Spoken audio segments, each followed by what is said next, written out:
All right, folks, what an episode we have for you today. This is honestly some of the most fun we've ever had on this show. Our guest is the incredible Dave Cobb. He's a theme park designer. Just what an awesome career he's had. Genuinely fun and interesting guy, and we love talking to him.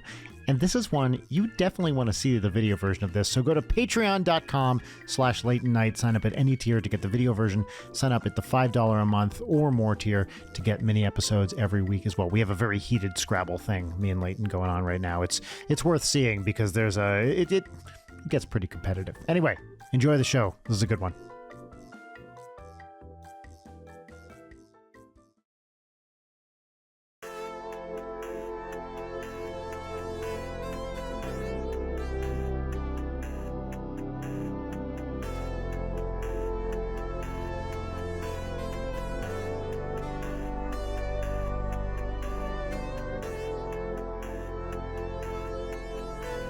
If I had a button-down shirt on, I would undo the top button to match. Should I show a little skin? Yes, absolutely. It's what the viewers want. It sells. Yeah, well, we all should have worn 55-year-old overweight white dude skin sells. Great, good to know. Good to know. I have a future in OnlyFans. Yeah. So. Yeah, we should have all coordinated Hawaiian shirts because Brian and I are both about that life. Yes, and in fact, in the early versions of this, before it was a podcast, we were doing a live show. It was we did Hawaiian shirts for the first one, right? Didn't we? Oh, nice. Yeah, we did. Yeah, mine was like a leopard print. Didn't you have a bananas shirt? What, they have like bunches oh no, of you're right. It was the bananas bananas shirt. God, I miss my banana shirt. Do you not have banana that? shirt? I have a taco shirt too. It's got tacos all over it. Oh, perfect. Ooh. Yeah. Well, anyway, next time when you come back, we can all wear the shirts. Are you? So I'm 5 years behind you. I just turned 50, and for my 50th birthday, I rented out the Tonga hut. Oh, one of my favorate places on the planet. Oh my God. It truly legendary establishment. Oh yeah. Right. And I'd always, every time you go, unless you go like real early, it's just packed. And for people who don't know what the Tonga Hut is, it's the oldest tiki bar. It's the oldest tiki bar in LA. I actually grew up like literally a block from that place. No way. Like, wow. In North Hollywood. Yeah. Wow. And yeah, it's bonkers. I mean, the place just not only feels authentic, but like it has a smell of like a lot of rum has been spilled on this floor over the years. Yes, it's got this. You walk in, and by the way, since COVID, they really did this amazing thing where now they have that whole back outside area. Yeah. Sorry, Yeah. which is now the front, but it's the back. You know what I'm talking Yeah. about. And they have this lovely outdoor area, but when you walk in, first of all, you can't see anything because it's really low light, and on the wall is this amazing, totally not to scale map of the Pacific Ocean with various island nations in it, and it is like, I think, the piece of art I covet the most. It is so fucking cool. Did you notice over by the waterfall, all the little plaques with names on them? Did they tell you what those were? No. So they're like so they're all names of like groups of friends who've created a little Tonga Hut drinking club of their own. And the idea is if you finish everything on the menu in like a year, which is stupid easy. Like I could do that. There's not in a that weekend. much on the menu. Yeah. No. Then you can get one of those plaques in there. That's all it takes. Yeah. Okay. Well, I don't remember exactly what it is, but I remember them telling me, and I'm like, that's too easy. Yeah, Brian, I think I have to know do it. what we need to do for this podcast. Yeah. I mean, because it can't be more than 30 drinks on that menu, right? No, I can something do that in a weekend. Yeah. They go down so easy and a little too easy, except for the clamshell bowls with 10 straws, which and the dry ice and they're theatrical. Yeah. Yeah, I showed up to that birthday a little fashionably late to find several friends having barely made a dent in one and just absolutely plastered. Gone. Yeah. They're very, very loose with their wrists on pouring those drinks. They're the best. Yeah. And they were so chill. They're always chill in my experience there, but like the people who were working that party were just like kind and easy and fun to have around. It was it felt really special to just like have that place to ourselves for a little bit, because I mean ever since I moved here, okay, so everybody, we're going to introduce the show. This is Leighton. Whoa. I know. Whoa. This is Leighton Night with Brian Wecht. My name is Brian Wecht. Leighton. That's me. Everybody keep your arms and hands, arms and legs inside the ride vehicle at all times. Mystery guest. Who are you? Hi, everybody. My name is Dave Cobb. I work in the experience design industry, which in layman's terms means I develop things like theme parks and museums and attractions and immersive theater and any kind of entertainment outside of your home. I like to tell people that what I do for a living is I tell stories in physical places. I love it. And I've done that for about, 30 years now. It's amazing. Wow. What a cool career. For people, what people might like be familiar with that you have designed or worked on? That I've worked on. The thing I think most people will know is I was the creative director for Men in Black Alien Attack, which is a dark ride at Universal Studios Orlando in Florida. Mm-hmm. It's was one of the first interactive sort of shooting gallery video game style dark rides. Opened, actually just turned 25 this year. Really? It opened in 2000. Wow. Yeah, that's awesome. Yeah. And which in Universal years is forever, because they cycle through things pretty quickly. So I'm very happy that's still around. Yeah, they're very healthy. Rest in peace, Twister. Ride it out. R.I.P. R.I.P. Yeah, I was there during the making of that too. But MIB was the one that I worked on that people would know. And then I also did a very, very big overseas project that I worked on for about a decade called Warner Brothers World Abu Dhabi, which is a giant indoor theme park in the UAE, all themed to DC Comics, Looney Tunes, Hanna-Barbera, that kind of thing. So, that was a big chunk of my career, was working on that and getting that open in 2018. Oh man, I'm a huge Looney Tunes fan. I love Looney Tunes. It was best. The Looney Tunes, all of those stories and characters had never really been done at like immersive park scale. They've been at the Six Flags parks, simpler stuff and more regional rides. So being able to be handed this sort of sizable destination park budget and see through Looney Tunes was just like a dream come true. Like there's so much fan service in there for people like you and me who grew up with those things. Yeah, I mean certainly every Saturday, but most weekdays as well after school, like just on.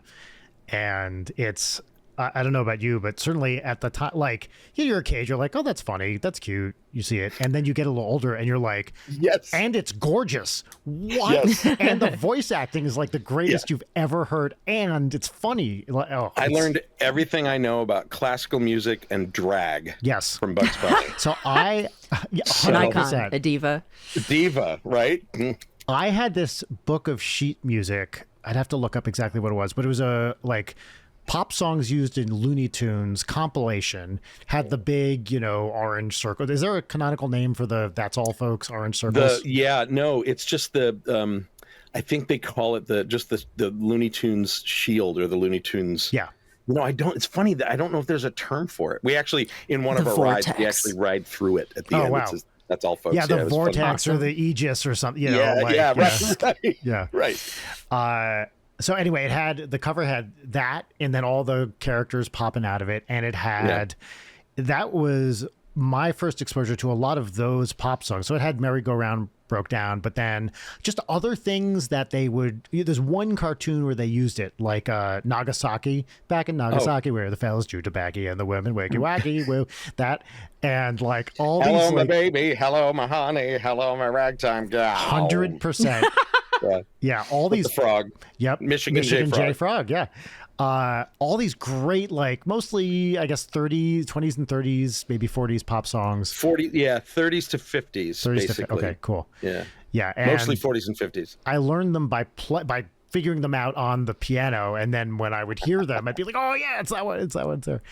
But because we got to re-record all of that music. Like, God. You don't actually use all those original recordings are not really usable in a modern sense in terms of mix and everything, and it's more expensive to license reuse actual tracks than it is to sort of just re-record them yourself. And so I got to record all of that classical music with the Seattle Symphony Orchestra. With what? And so I you're in the room. Yeah, and they record at this.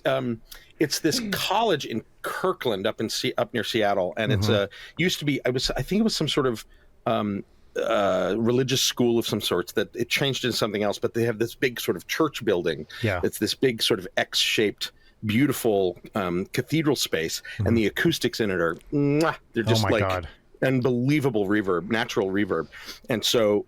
I'm in there with I think the dirty little secret is you don't do an 80-piece orchestra as one thing. You do it as three different 20-piece orchestras with a click track, and you mix it all together. Bleed and blah, blah, right. And so, but the horn section, I got to sit there when they played the Looney Tunes fanfare, and I teared up. Like it was unbelievable because it's in this big space, like how could you not tear up in that moment? And there were so many moments like that, like recording the voices. I had Frank Welker, who has been doing what a Fred legend from Scooby-Doo since the 60s, right? And he's like this Benny. He's this little 70-year-old dude who plays tennis and golf and looks real fit.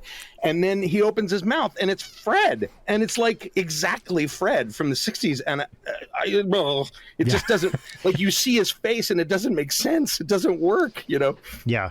But there were multiple moments like that where I was just in the presence of greatness from my childhood and like pinch me. I can't believe we get to do this. And by the time you were doing, Mel Blanc was long dead by that point. Yeah. I was just watching, just by coincidence.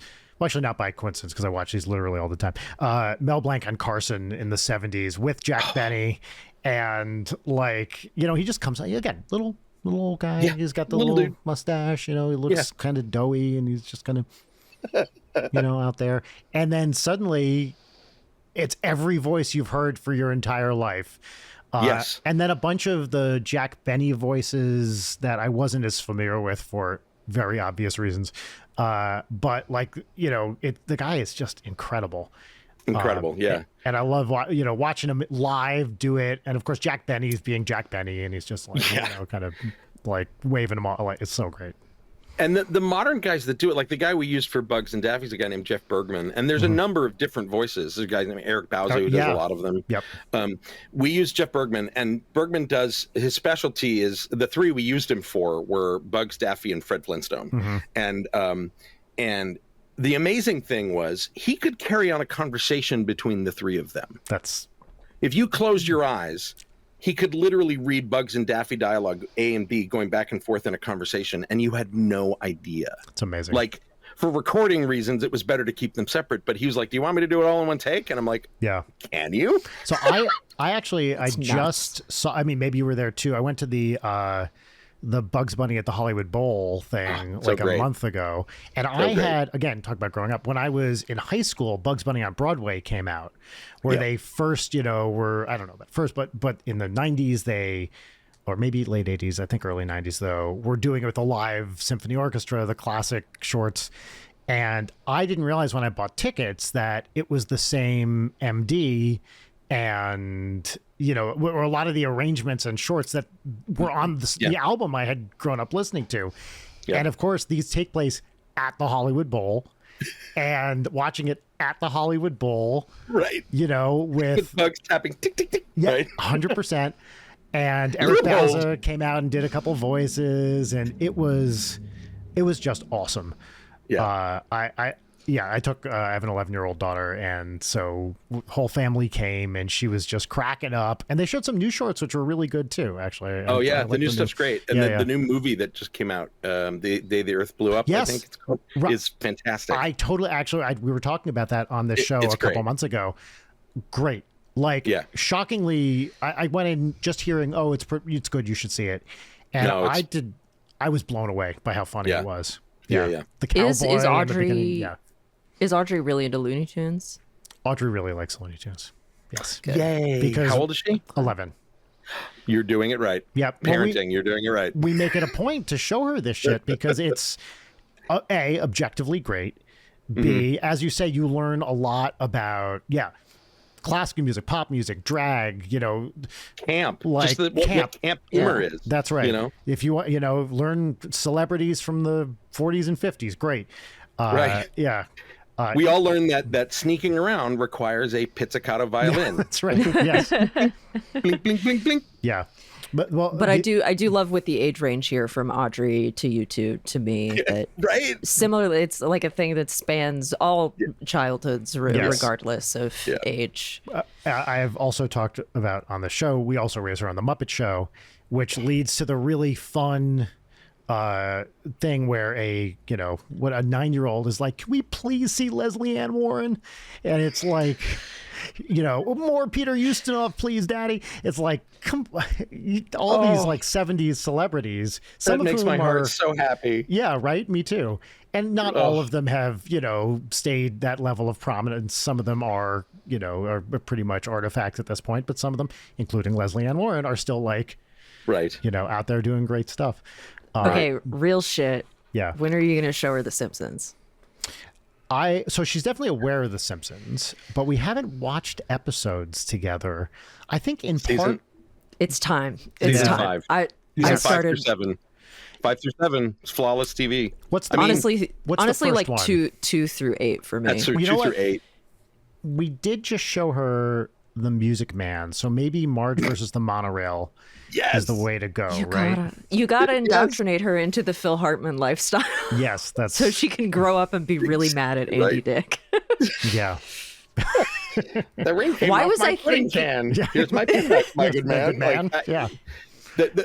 Me and my husband, I think half of our couple dialogue of any given day is Simpsons lines, constantly. Yes. Like if ever something breaks and I fix it, I always go, "Yep, there's your problem. Someone set this thing to evil." Yesterday we were cooking and I said, "Oregano? What the hell?" Which is a great Marge line. I love the word obsequious, and so then I'm constantly thinking about you can't spell obsequious without IOU. But I think I was like maybe 10 or 11 when I started watching The Simpsons, but mainly because my dad would watch it and my bedroom was situated where I could feasibly be getting a drink of water so I could hide in the hallway and watch The Simpsons. Nice. And he was like, I don't know, you can watch it, I guess. That's a good all the DVD box sets and... Yeah. Whereas Dave, you and I are old enough to remember it when it first showed up. I was in my 20s when it first came on, and the controversy of Bart.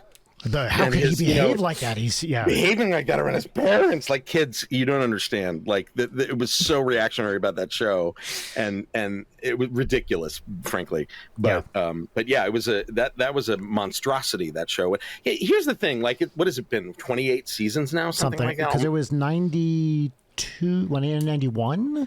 Yeah, the first season came out, something like that.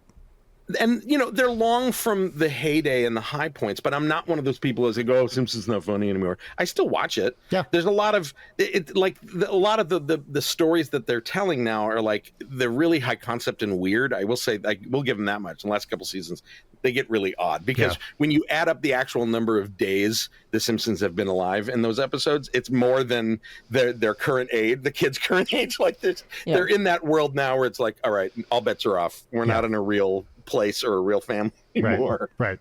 Yeah. I guess a question to both of you: favorite Simpsons episode? Well, 22 short films about Springfield is an all-timer. That is so good. I mean, that one. I mean, it's got everything. Right. It's got everything. I do love the test of time beyond any reasonable expectation.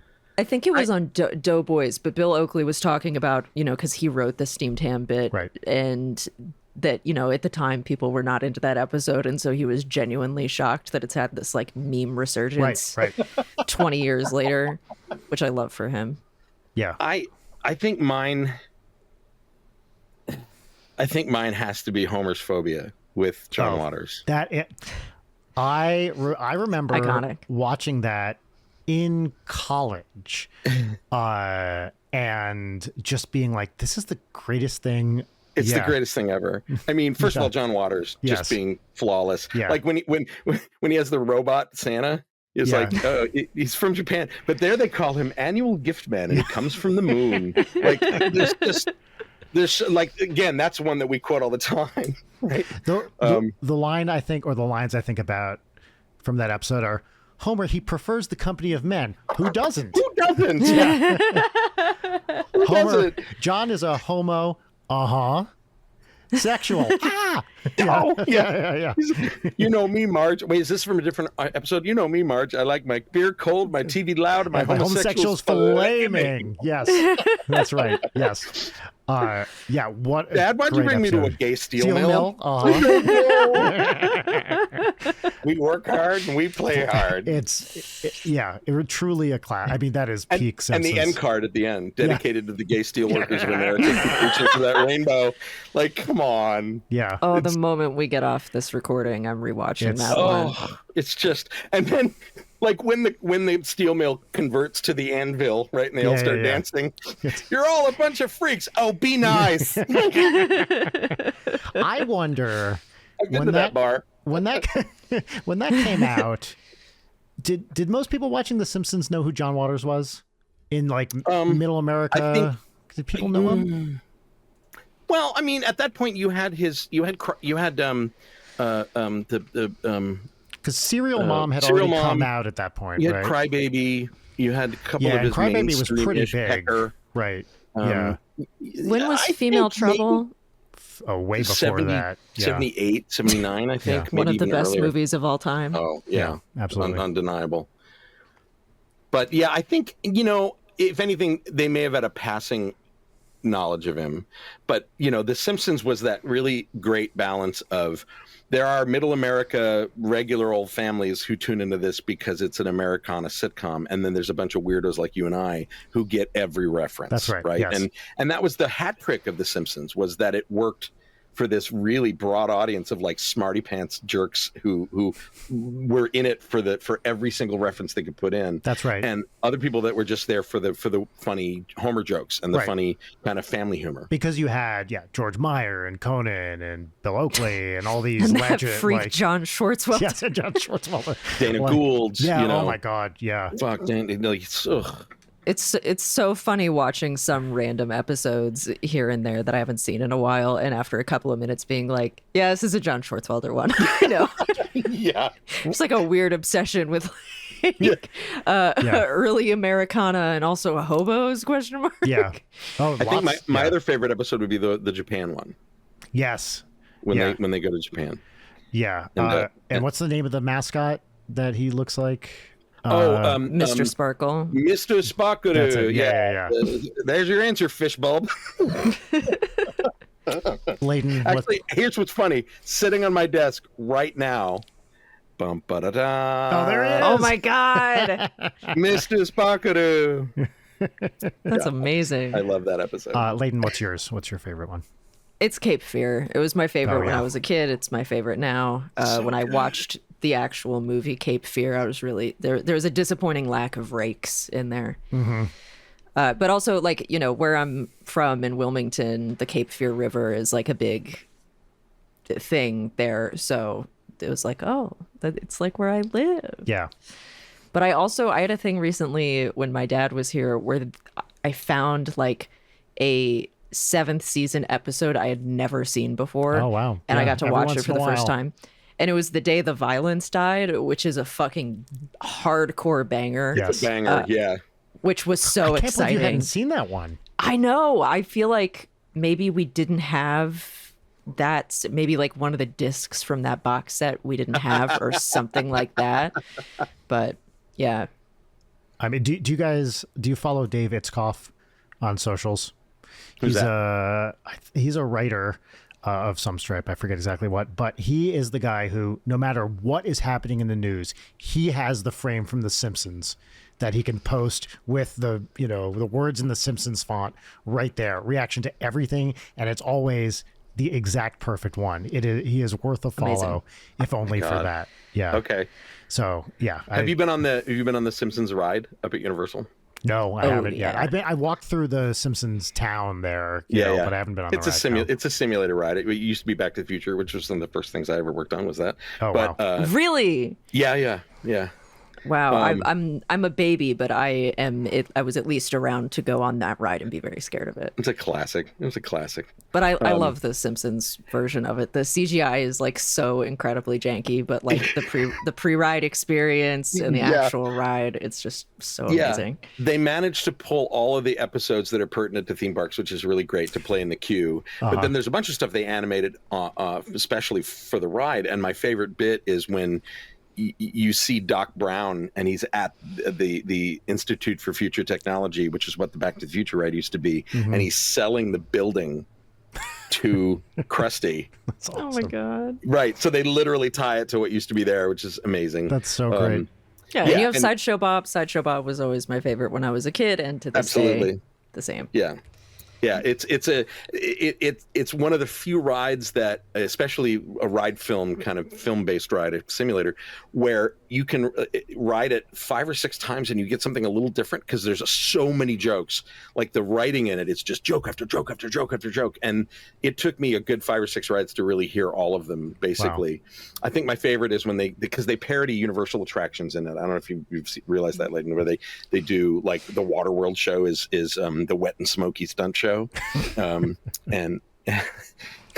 And at a certain point to advance the plot, Lisa goes, "Onward, convenient whale," and lassos an orca, which pulls them on to the next scene. Like, it's my favorite.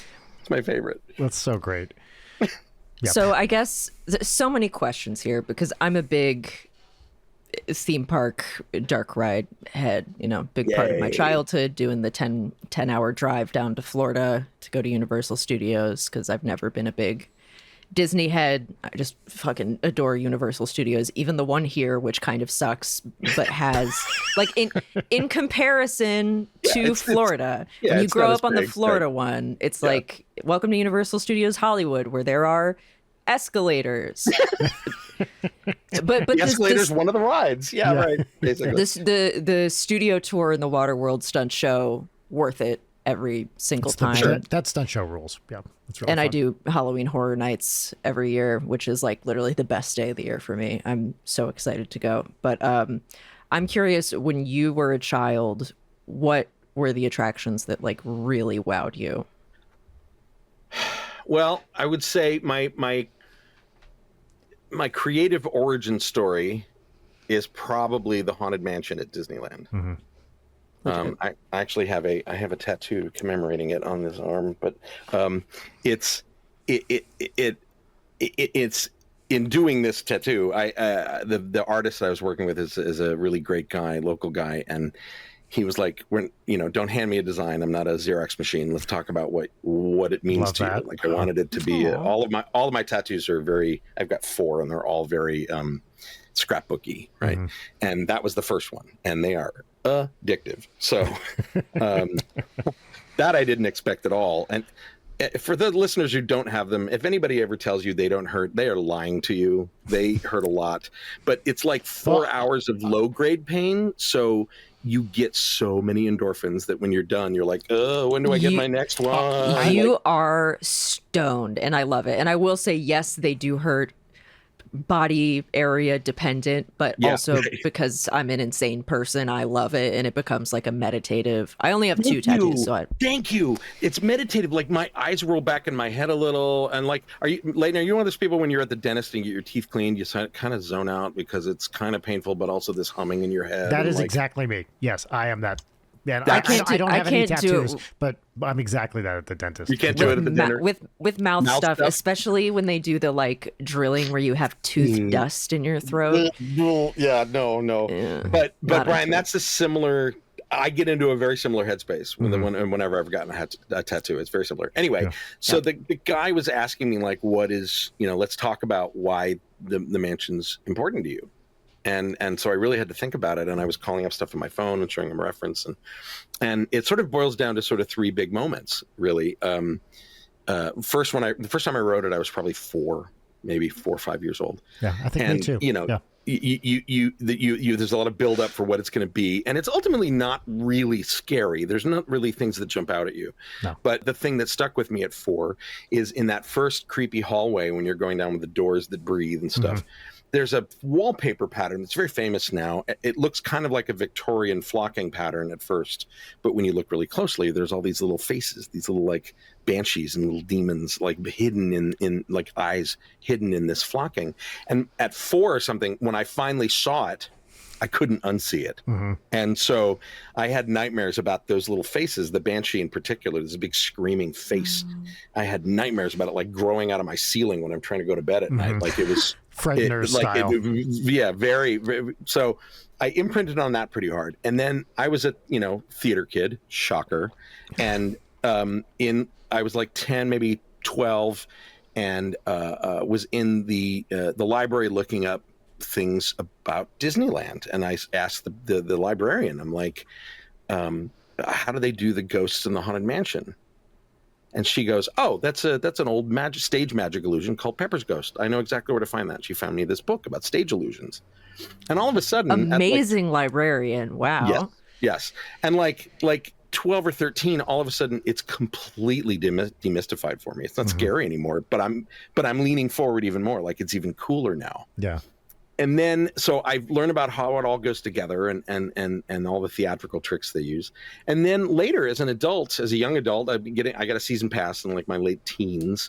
We're talking late 80s, and I had one for many, many years. And as an adult, the more you ride it, the more you realize it has this really arch sense of humor about death. Yes. It's like, don't be scared. Come join the party in the graveyard, basically. And so all of that put together is why I love the mansion. And it and Pirates are a style of dark ride that are like within the industry, they're often referred to as cocktail parties, because they're not really a narrative. There's story going on, but there's not really a narrative. And it's a cocktail party because as you ride through, you're getting snippets of dialogue from different characters, and depending on what you look at, you're getting different information. And they're like an operetta. If you do want to put a narrative on them, they're like an operetta of themes, ghosts and pirates. Yeah. But in reality, they're this weird little funky conversation that the first 10, 15 times you ride those rides, you're always seeing something different. I can't say to this day that every time I ride the mansion, I see something different. At this point, I know it by heart, every square inch. Yeah. But you can focus on sort of different moods of it as you go through. There's this sort of weird 60s funky graphic, the graphic design of some of the ghosts, and it's very of its era. There's the Victorian kind of New Orleans square vibe to some of the architecture and pieces of scenery inside. There's the actual designs of the ghosts themselves, which are really funky and cool, and that exaggerated human form that are not really people, but are and get a laugh out of you more than a scare in almost every case. I think there's a way, at least I didn't put my finger on it as a kid, but now as an adult, I can look at it as being it's a very safe transgression kind of vibe to it, right? Yeah. Like as a young child, 4 or 5, it's like this doesn't feel safe. Right. It's like you feel a little like you're in a little bit of danger. The ghost is following you home. It's like, shit, really? Uh-oh. Yeah. Oh, and my dad, of course, played that up. Of course, right? mine when too. I'm like yes, 4. Yes. Tapping on the shoulder, that shit, all of it, right? Yeah. Yes. Of course. I was convinced my bedroom was actually haunted, Yeah. Of course. But that would be my biggest one would be that. And that's perennial. That's reached the point for me where even when it changes to Christmas, which I love now, the change. The Nightmare Before Christmas one. That's a great beautiful, version. Right? It's what a fun reinvention. Really well done. Yeah. Well, that's good to know. How common is that amongst other people in your profession of having like a deep love for Haunted Mansion in a formative sense? I would say for theme park design nerds of a certain age, I think it belongs to a lot of us, right? And it's funny. I will even say some of the younger designers, I'll discover that stuff too. It's actually a testament to the power of something like the Haunted Mansion that it still works and it still does its job in a way that a lot of even the most current, modern, cutting edge dark rides can't or don't. I should say, it hits different, as the kids would say, with the Haunted Mansion, and I think it always will, and it still works for. I mean, I have a child I've been bringing to it for years, and she loves it and always has, even as a 5-year-old. Yeah, and I think everybody that works in the industry that I know, the thing to know about our industry, first of all, is that if you asked 25 different people in the industry how they got into it, you're going to get 25 different answers. There's no main path. It's so weird and multidisciplinary, and has so many different skill sets required, both hard skill sets and soft skills. It really comes from a lot of different places. A lot of them, especially people that are like writer, creative directors like me, come from theater. I went to film school, so I'm cinematic side as well. But we were all, nerdy theater kids in a lot of ways. And Disneyland to me, when I realized it was theater, was a big moment. And I don't think I really realized that till my teens.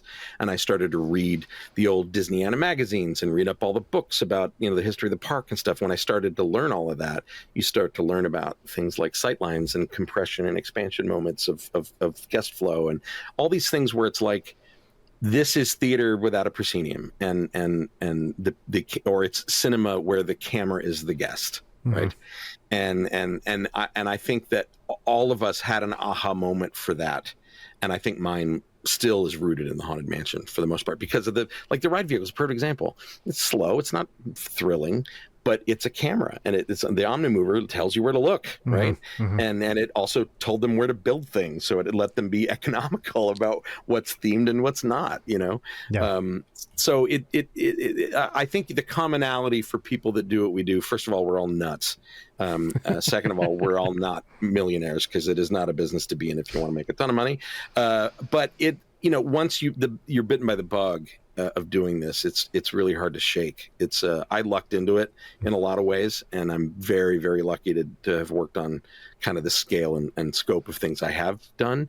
But the best part of the industry is that just the amazing amounts of different talent that you work with. Just like film and TV, it's highly, highly collaborative. Yeah. And so every project I get to work on some new thing or technology or with a new artist or something that makes me a lifelong learner. It's that kind of life to live in this, is that it's always about what's the new cool thing, what's the new way we can shake people around in some new ride vehicle or new technology. That's part of it. But it's also I get to play in a sandbox filled with incredibly smart people, way smarter than me, and you move an audience emotionally as well as physically. You're moving me emotionally with this one. I'm getting a little choked up about this. Well, I think all such three a beautiful of us, answer. Leighton and I feel the same way. We just lucked into these career. How the fuck I got here, I couldn't even tell you. It's just follow the thing that seems the most interesting and work with cool people, and there you go. It's suddenly, you've been doing it for a while.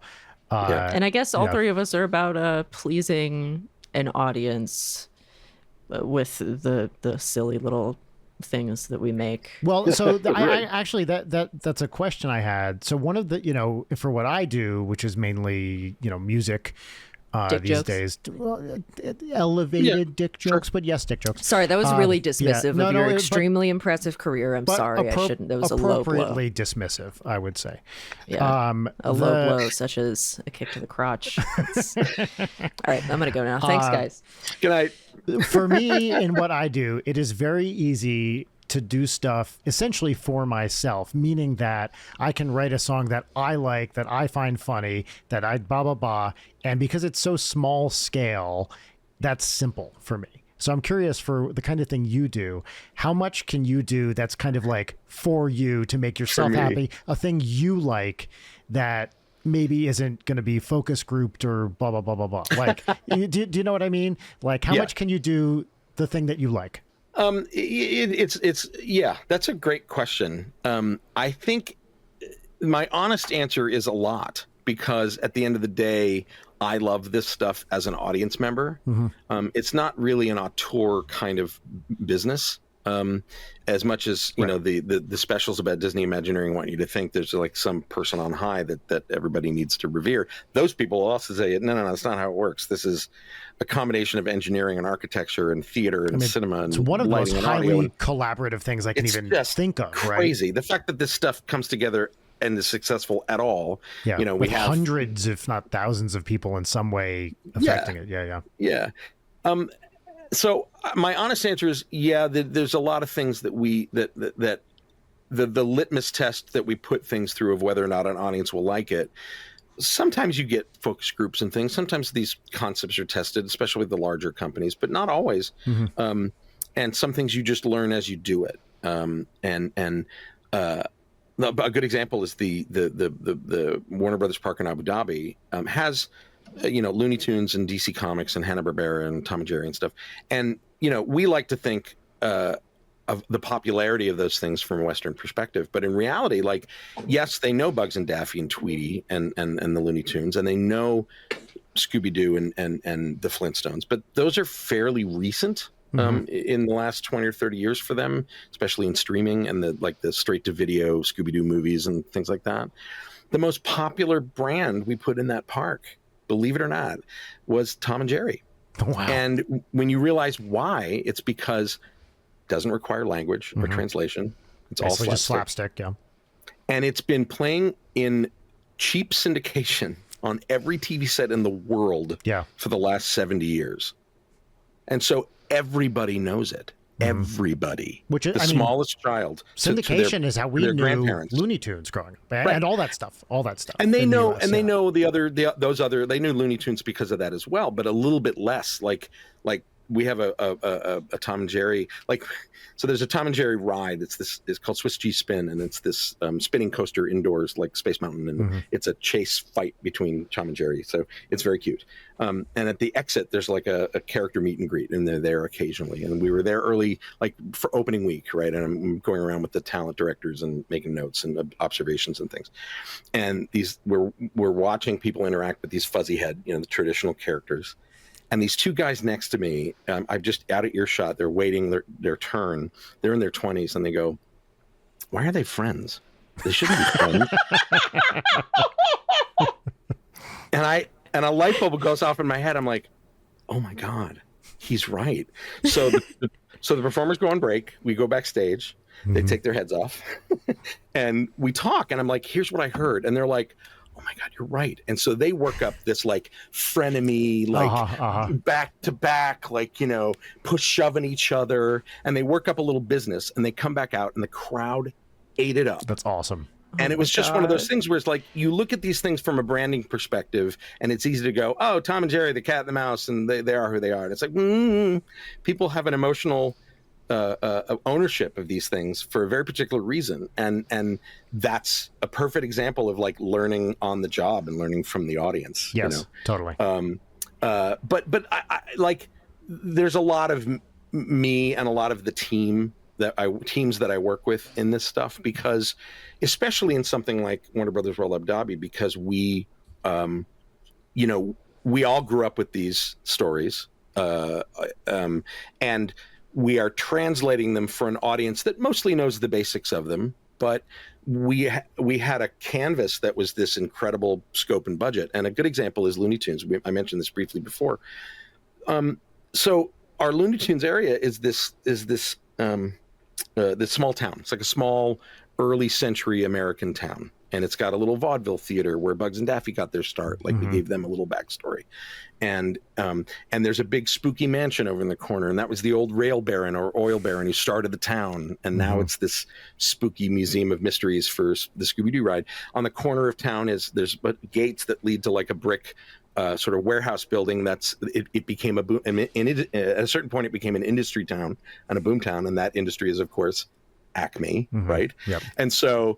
and the Acme gates that you walk under have a little anvil in the logo, and it says "Caveat emptor." Buyer beware. Yeah. So, but we think of what is Acme. What does it look like? What is Acme as a place, right? And this is where our deep love of it we got to sort of play with it, because it just didn't exist in the canon. It didn't exist in style guides. Right. You just see the products. You see the products, and that's it. You saw, in Roger Rabbit, which isn't even a Warner Brothers movie, they had the big brick warehouse full of stuff, and there's kind of that vibe. But what is it, right? And so we had this attraction that was called Animayhem, and it was a shooting gallery, right through shooting gallery, like sort of Toy Story Mania kind of 3D, and you went through you were a product delivery person for Acme with a package scanner, basically, and you were going from all through all the worlds of Looney Tunes. Yeah, and it's charming and fun, and we got all the voices in there and all the classic characters, and but it was going to start at Acme R&D. Like we said, we've got the Acme warehouse over there, which is where all the products live, and that's a bunch of like kids play equipment and little spinny rides and things. And then across the street was this, like, once they got successful, what did they look like? And the easiest way to describe it is we developed a look for the building and the interiors and everything in the queue that was Looney Tunes meets Mad Men. It was mid-century Looney Tunes, mid-century Acme. And so we had a timeline of products that it all began with an anvil, and then they expanded into, you know, giant magnets and rocket skates and everything. And, you know, there's a whole bunch of shelves that say, you know, awards and commendations, and there's like one, and it's all full of cobwebs. You know, like so we got to play with all the jokes, all the backstory of what Acme was and how it got to be what it is, without any sort of inspiration other than what we know and love about seeing them when they misfire in Wile E. Coyote's hands. So I was going to ask, but real quick, it just occurred to me, I've never been totally sure, are the products defective, or is he just using them wrong? Is there a canonical answer to that? Yes. Okay. Yes. Great. Okay. Great. Yes. Yeah. I think that you know, they will fight to the death in court that the products are fine, and right, it's of course. the fault of the user. But who knows?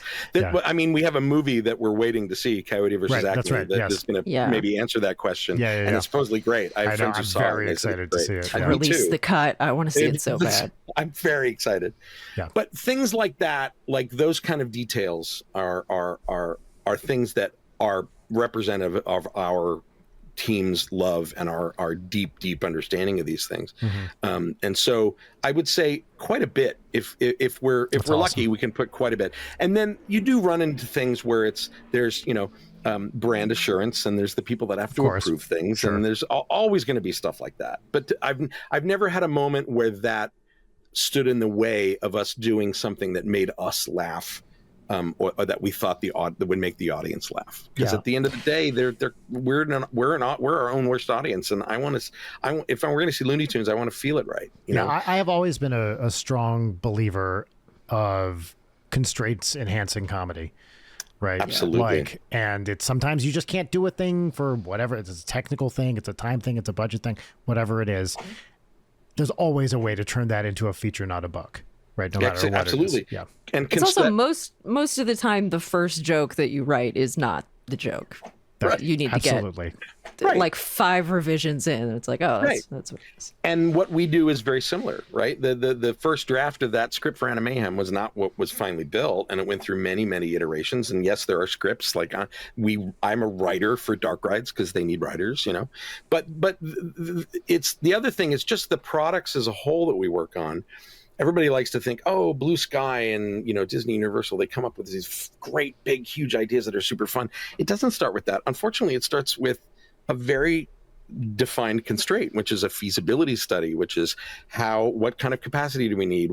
How many people live within 200 miles, the income qualified distance from this park who will spend money on it? Like, there's so many world financial restrictions and throughput, you know, cost. There's as many restrictions on this as any other sort of business. And so the challenge is once you figure that out and sort of right size what a project this big and sprawling, 1.4 million square foot indoor theme park with 25 rides and attractions sounds like we had unfettered, you know, creativity. And no, we had very, very specific targets to hit in terms of demographic, in terms of overall what they call program, which is what's the ride mix that gets us our design day, which is how many people go through this on an average day, and what is it like when it's filled full of people on a peak weekend versus what it's like on a slow day. There's all this math and world economy crap that goes into this before we ever come up with anything creative. And I'm a firm believer, like you are, of restraint creates better products. It makes better creative expression if you have a defined box to fill. Yeah. How much do you put into, I guess for want of a better word, like VIP type things in it, like exclusive parts of it, sort of secret, you know, you got to have the black card to get in, whatever sort of stuff. Like, is that part of the construction? You got to say the password. Yeah. Yeah. Rarely. Not really. There's, I mean, we talked about for a park like this one in the UAE, you have to absolutely have a clientele that has that kind of money. Right. And we did talk about things like that early on, but at the end of the day, the parks have, you know, will have VIP lounges and programs where they pay a lot of money to skip the lines, and that's about it. You know, but it's not the ride itself. Yeah, not really. We've talked. You know, it's funny. We've talked about that, but it's never really like a speakeasy in the back of the thing, and you know, or whatever. Like yes, that. Wait, here's what's funny. Speaking of speakeasies and bars, so the UAE, you're only allowed to have alcohol at bars. The bars have to be in hotels. Right. So that's the way it's been since the 70s, is it has to be at a hotel. That was their way of accommodating international travelers. We have to have bars. We're not going to have standalone bars or clubs. Okay, fine. As we were developed, this park is on a big development called Yas Island, which I love, by the way. Me and my gay art director had a field day, because there's signs all over the island that were like Yas Hotels, Yas Marina, Yas Mall, you know. So... Fantastic. And all the hotels there had bars, right? And as we were developing this park, every restaurant and quick serve and sit down and whatever, they asked us to we had storage space, and they have storage room in the back and kitchen space and all that. They asked us to add a certain amount of square footage, another storage area to each one. And we're like, okay, whatever. And then it wasn't until we were almost done we realized why. It's like, okay, eventually Yas Island is going to be a special dispensation zone for booze anywhere. I see. And they were leaving space in all the restaurants in the park so they can put bars. Oh, that's interesting. In them. Yeah. And so, yeah, that's an example of, like, you know, maybe that might be VIP stuff in the future. But but I'm always down for a good, I mean, theme park bars, that's something that's, you know, a new thing in the last 20 or 30 years. Thanks Trader Sam's for lighting that fire. Now I could just go to a park and, I mean, we really have Epcot and Drinking on the World. Oh, yes. To thank for that. And the OG would be that. Yes.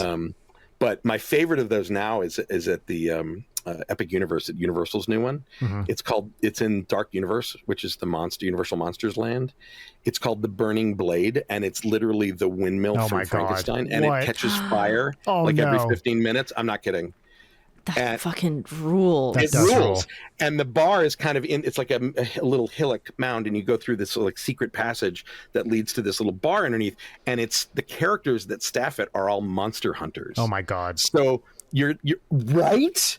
So you're sitting there having your drink, swapping big fish stories about with trained performers who are improvising with you, who are, you know, these long besieged residents of Darkmoor, this town, who are telling you who to be on the lookout for, and you're having a mead to go with it, and it's just. It's beautiful. Do you remember when Jekyll and Hyde first dropped in New York in the early 90s, I think? Yeah. That was a thing where I was like, oh my, yeah. So it like insane, weird, not great, but magical at the same time, especially when it's like the first thing like that I had ever seen. It was. I loved it. I have friends that were actually performers in that for a long time. Oh yeah. Elaborate further for younger listeners and also me.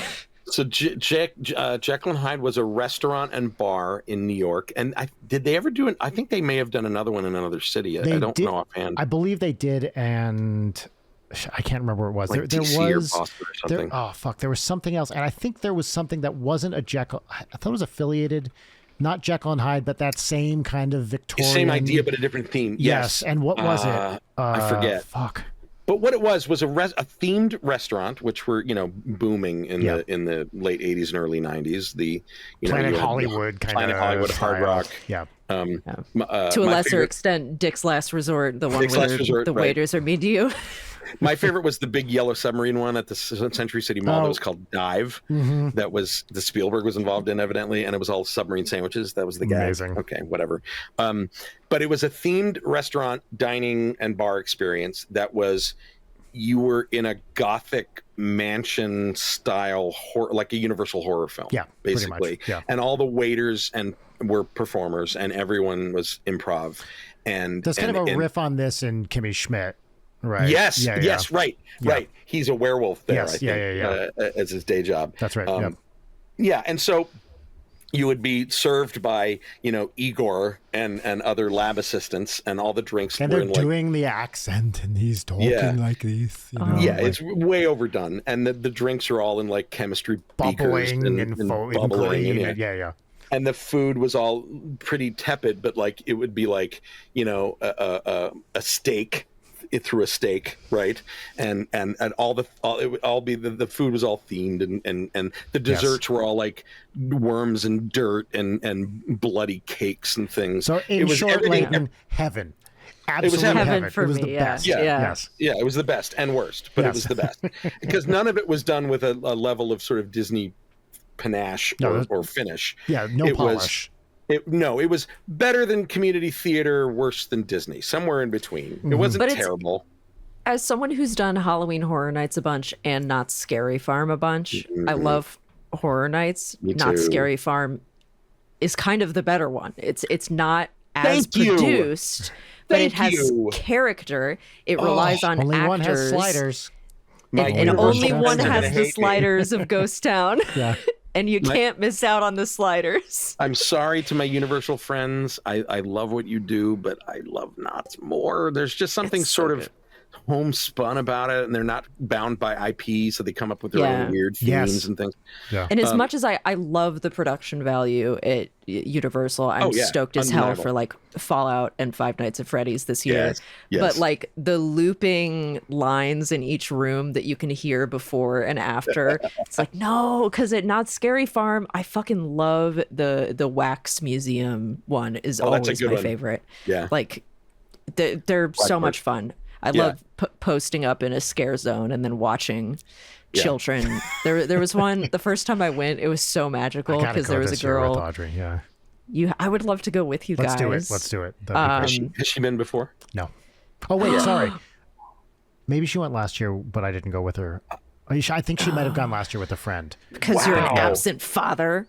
Yeah, that's right. She'll get parented somehow. Whatever. One of my proudest moments was taking my niece Emmy to So I introduced her and her brother to horror movies like a good uncle. Yeah. And started out, gentle with like Psycho and Deep Blue Sea and Arachnophobia. I love Arachnophobia. Arachnophobia is effed up, and Deep Blue Sea is that one great jump scare. It's so good. It's classic. Haunted house movie with sharks. That's what it is basically. Anyway, I kind of guided them into those, and one of my proudest moments was she asked me, Uncle Dave, can we go to Halloween Horror Nights? I'm like, it's time. She was like 13, and I'm like, all right, now we're gonna do the first maze. The rule is you are in front. You have to be bait. Mm-hmm. This is the rule at 13. You are bait. And the real reason for that is they never scare the person at the front of the line. They scare two or three down. Right. And that was just me being like, it'll get her into it. She will experience scares, but they won't be aimed at her.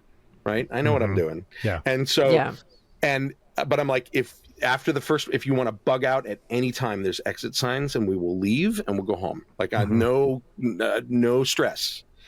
And she screamed her head off. I don't even remember what the first one was. I think it was one of the Halloween ones. And screamed her head off the whole time, screaming bloody murder. And we came out, and she just started laughing and jumping up and down and clapping her hands like a kindergartner. That's so great. And I started to tear up. I was like, ooh.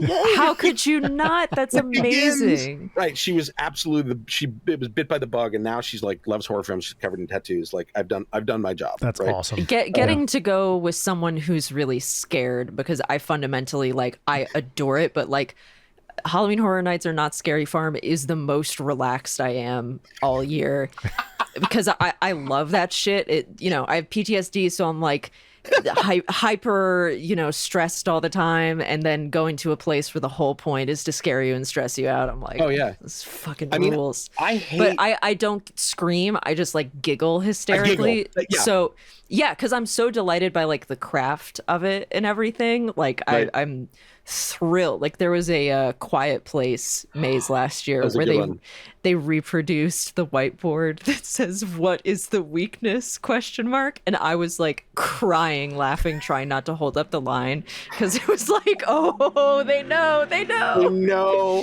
Like I am like most horror fans, I hate a cheap jump scare in a movie. Good jump scare, like if it's earned or there's a right amount of tension or it's a really good reveal of something. A Tobe Hooper style, mathematically perfect jump scare. Exactly, right.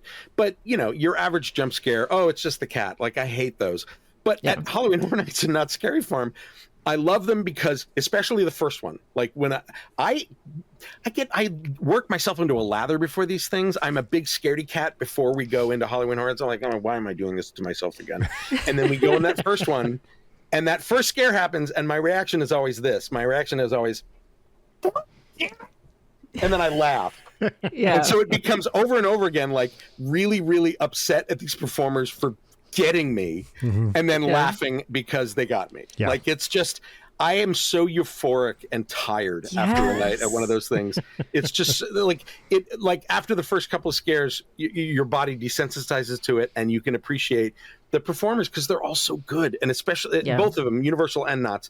But I love the Scare Zone performers, the ones that aren't in mazes, because they have a whole different vibe and a whole different goal. I like when they sort of stalk you and they find somebody who doesn't like someone that close, and they stay close, and they almost touch you.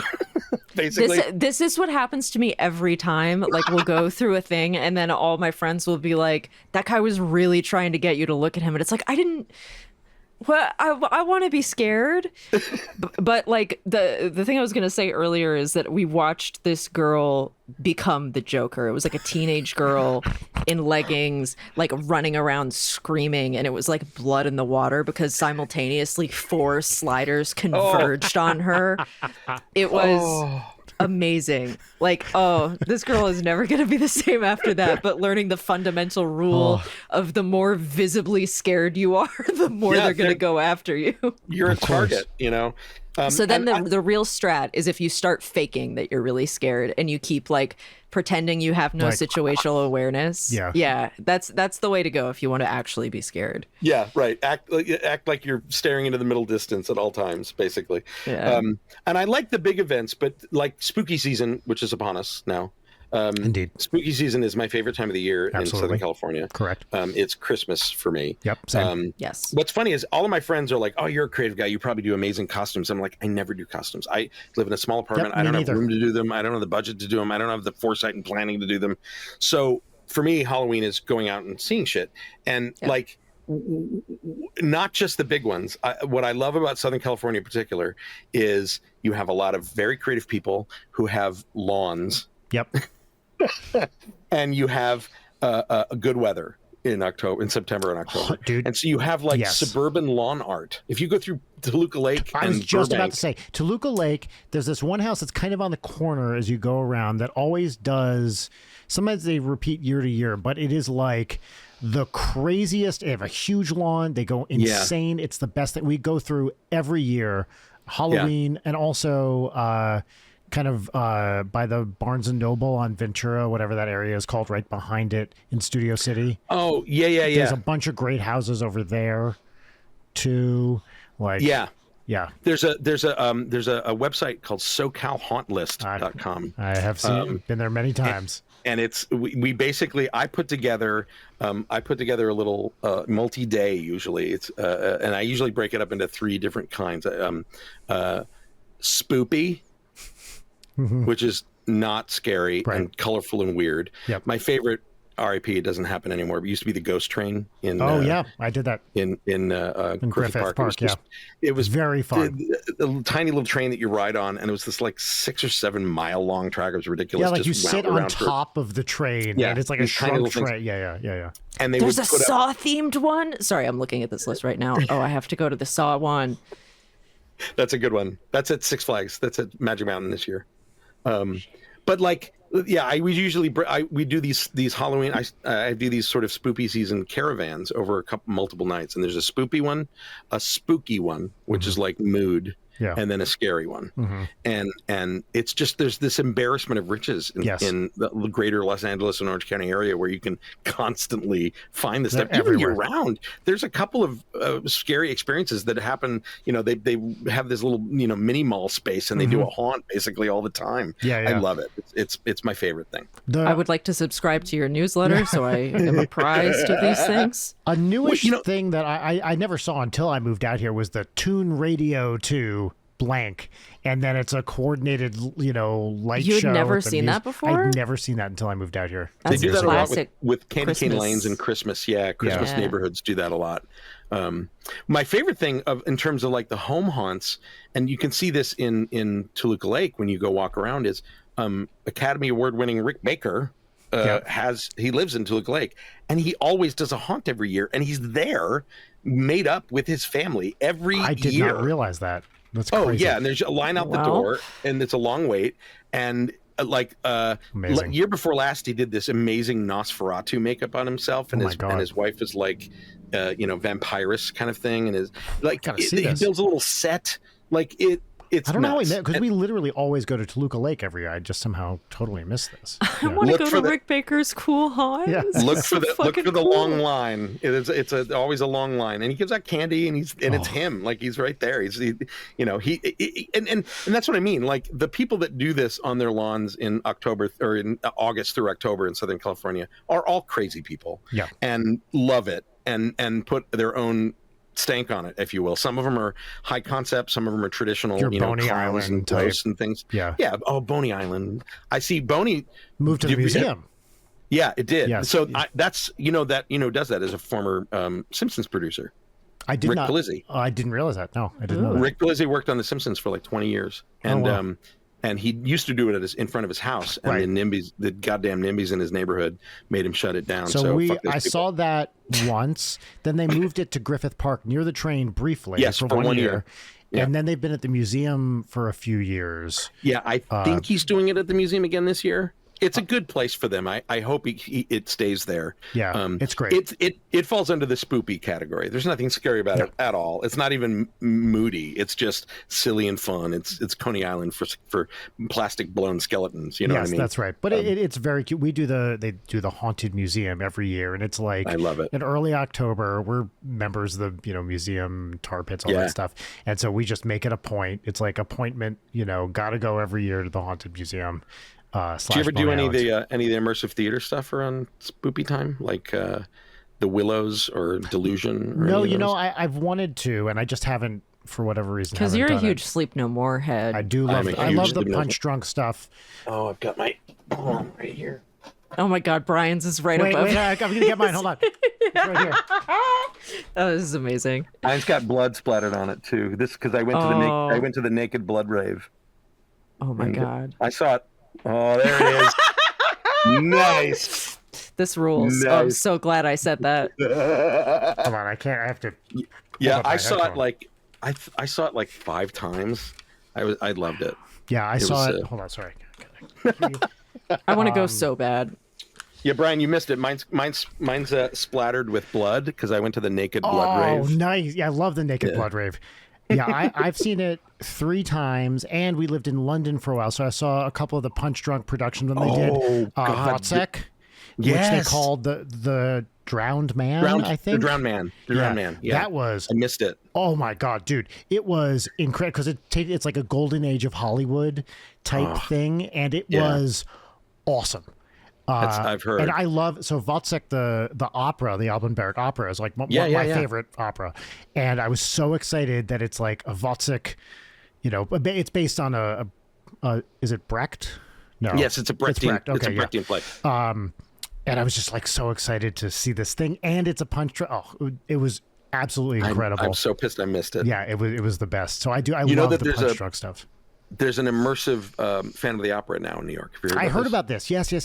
And it's supposedly great. Like, I have very picky friends who are not big Lloyd Webber fans who said it is well worth going to. So I hear very good things. Talking about like formative experiences as a kid, for me it was Phantom. Like, Phantom was my band conductor played in the pit. And so, because I grew up in North Jersey. And Did you? Yeah. I was born in Red Bank. No way. Pompton Lakes. Yeah. Oh my God. Yeah. So we would This go is into adorable. we go I in love all when the this time to see happens. productions, and a lot of them, the band conductor and people he'd bring in were pit musicians on Broadway. Incredible. And so we played in Phantom, and that was a big, big thing to me. And then you grow up and you're Yeah. like, oh, actually, it sucks. Damn it. Phantom, like I was like any nerdy high school kid, completely. I mean, I was obsessed with Cats when I was 10 years same. old, right? Like I saw Cats at least, I think, at least twice, maybe three that times. John Napier set was just like it was insanity. It was the best. Insanity. Yeah, and then you revisit them now, you're like, oh, okay, got it. But like, I always joke that Phantom for me, once I knew more about storytelling and how to tell a story, my problem with Phantom is And that how to it's a write story. music. Yeah, that Phantom is a story told entirely through notes. Look, another note. It's literally, the story is advanced by the Phantom leaving little secret little love notes. Yeah. That's the entire dramaturgy of the show. Yes. Yeah. But it is, when you're young and it's like one of the first things you see and the chandelier is Spectacle, falling. It's yeah. like the greatest thing ever. Yeah. I have you ever seen, what is it, Love Never Dies, the sequel? I saw the filmed version. I've They did never seen. I'm very curious. Yeah, it takes place exactly. at Coney Island. It's Yes. the New York version, basically. Ooh. Okay. It's a Tell me lot. I have a niece who, unironically, and I do mean this, loves Starlight Express. And no argument for me. It's spectacle-wise, it's incredible. she And it's loves the bonkers. music. She loves the music. Okay. And it started out as the roller skating trains, and now she's just like obsessed with it. And I think it is so interesting because at the time, it was a huge, like, crazy flop, all this stuff, and With Jane Krakowski. yes, that's Wasn't right. it? In the yeah, exactly. In the Really? original, yeah, She was in the original cast. Yeah, as look it a up. baby. That's right. Yes. The baby. Yeah. Yeah. And yeah, and now people, including my niece, I guess, like it unironically, which is Sure, probably at any okay. show you're going to find people who love it. I Hey, guess. I'm not He going is to a kink shame baby. anybody. No, like, exactly. like what you like. But it is surprising, having grown up there and seen the real time reaction to it when it came out.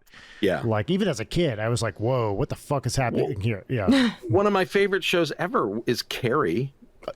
Yes, a legendary flop, and it's awesome. It is awesome. You are 100% It's a right. great show. It was, I think that I Yes. for years I only saw the bad VHS that was Right. shot from the balcony Right. during previews that everybody's seen, and it's just I didn't like the direction. I thought the direction of it's really lame, and the set was kind of uninspired.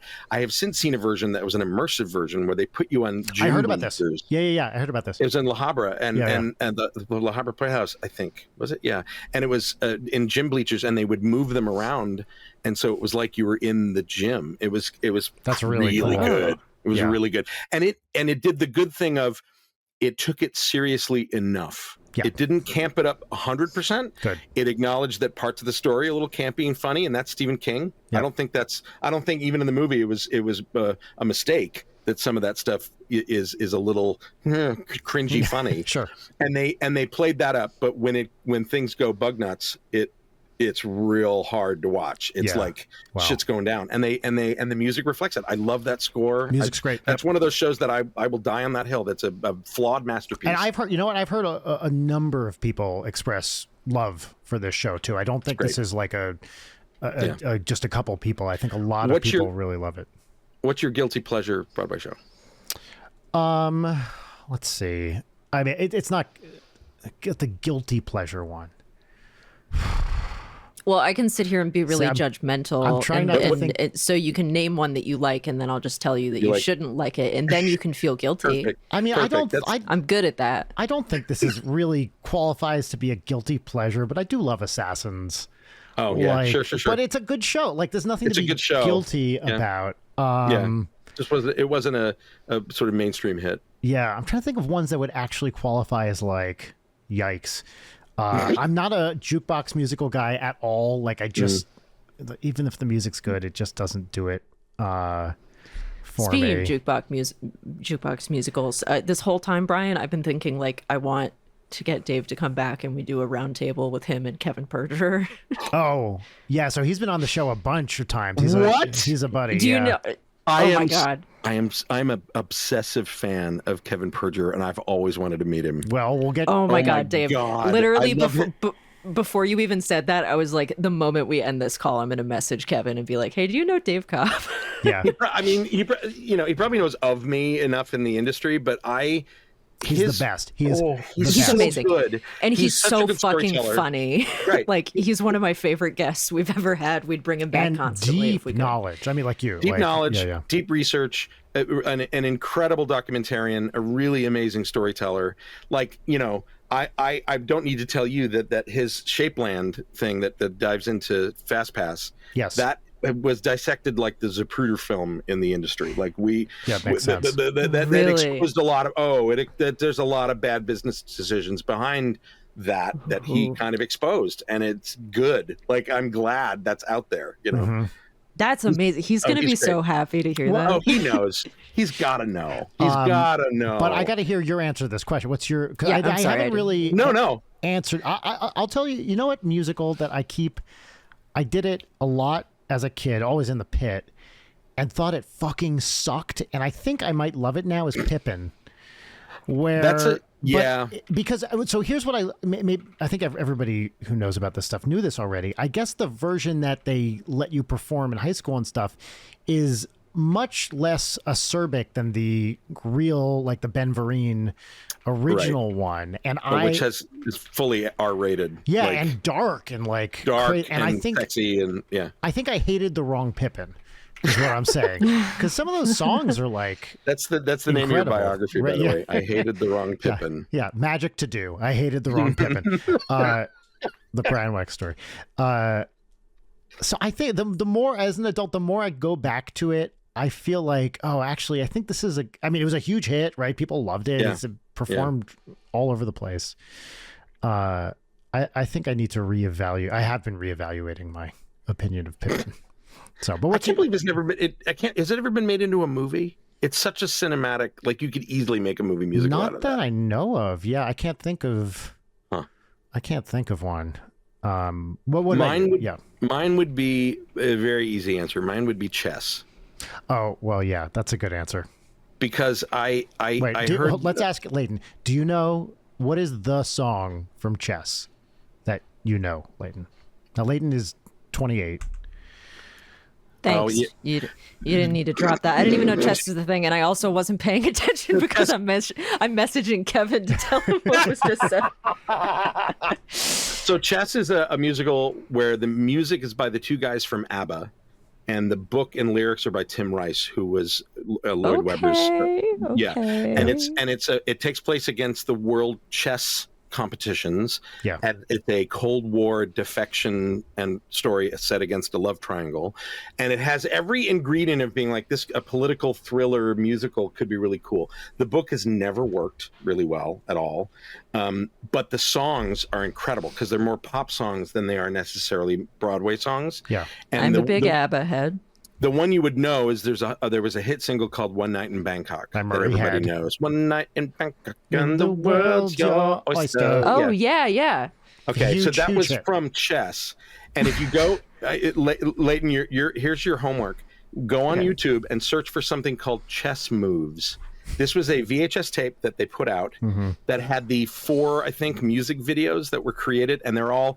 When I say music video, capital V, shot on video. With Vaseline on the lens to blur shit out, and it's that it has every 80s video cliche you could think of. Blow out the whites, curtains that blow open, a finger that goes into what looks like a mirror, but oh no, it's really water. Like, it's every 80s cliche in a music video you could think of crammed into 4 songs. ABBA with the Vaseline on the lens was a real formative experience. Yeah, the cheesecloth, basically, get those wrinkles out.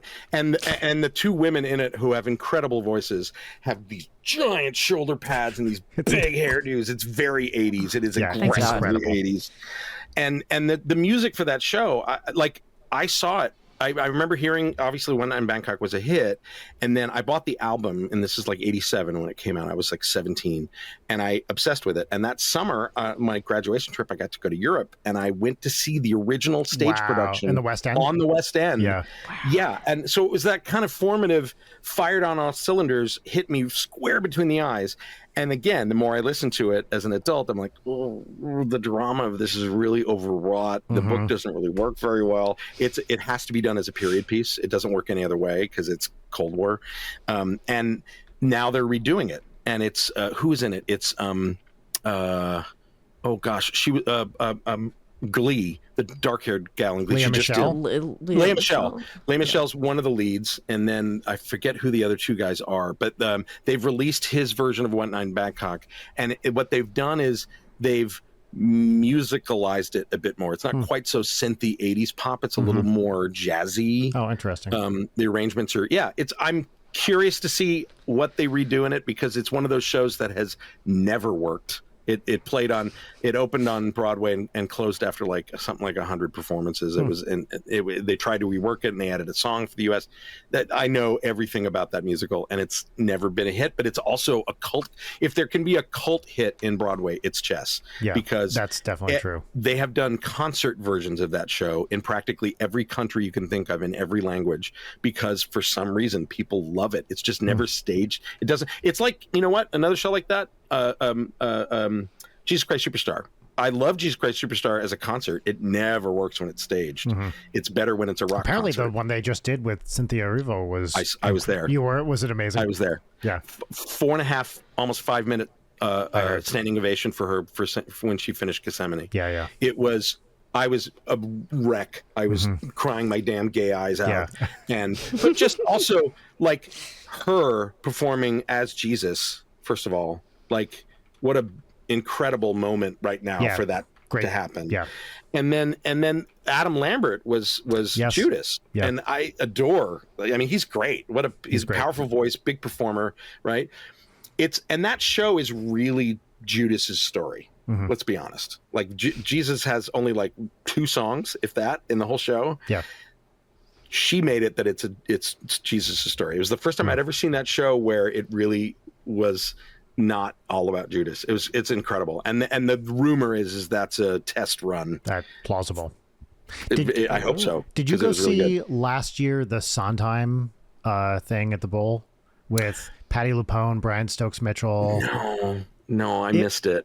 I mean, that had everybody in tears at the end. They finished with Sunday, and it was one of the most moving, like, theatrical experiences I've ever had, because, you know, Patti LuPone's doing Ladies Who Lunch, and all of them are doing and they put a big picture of him up at the end, and everybody is just like a total wreck.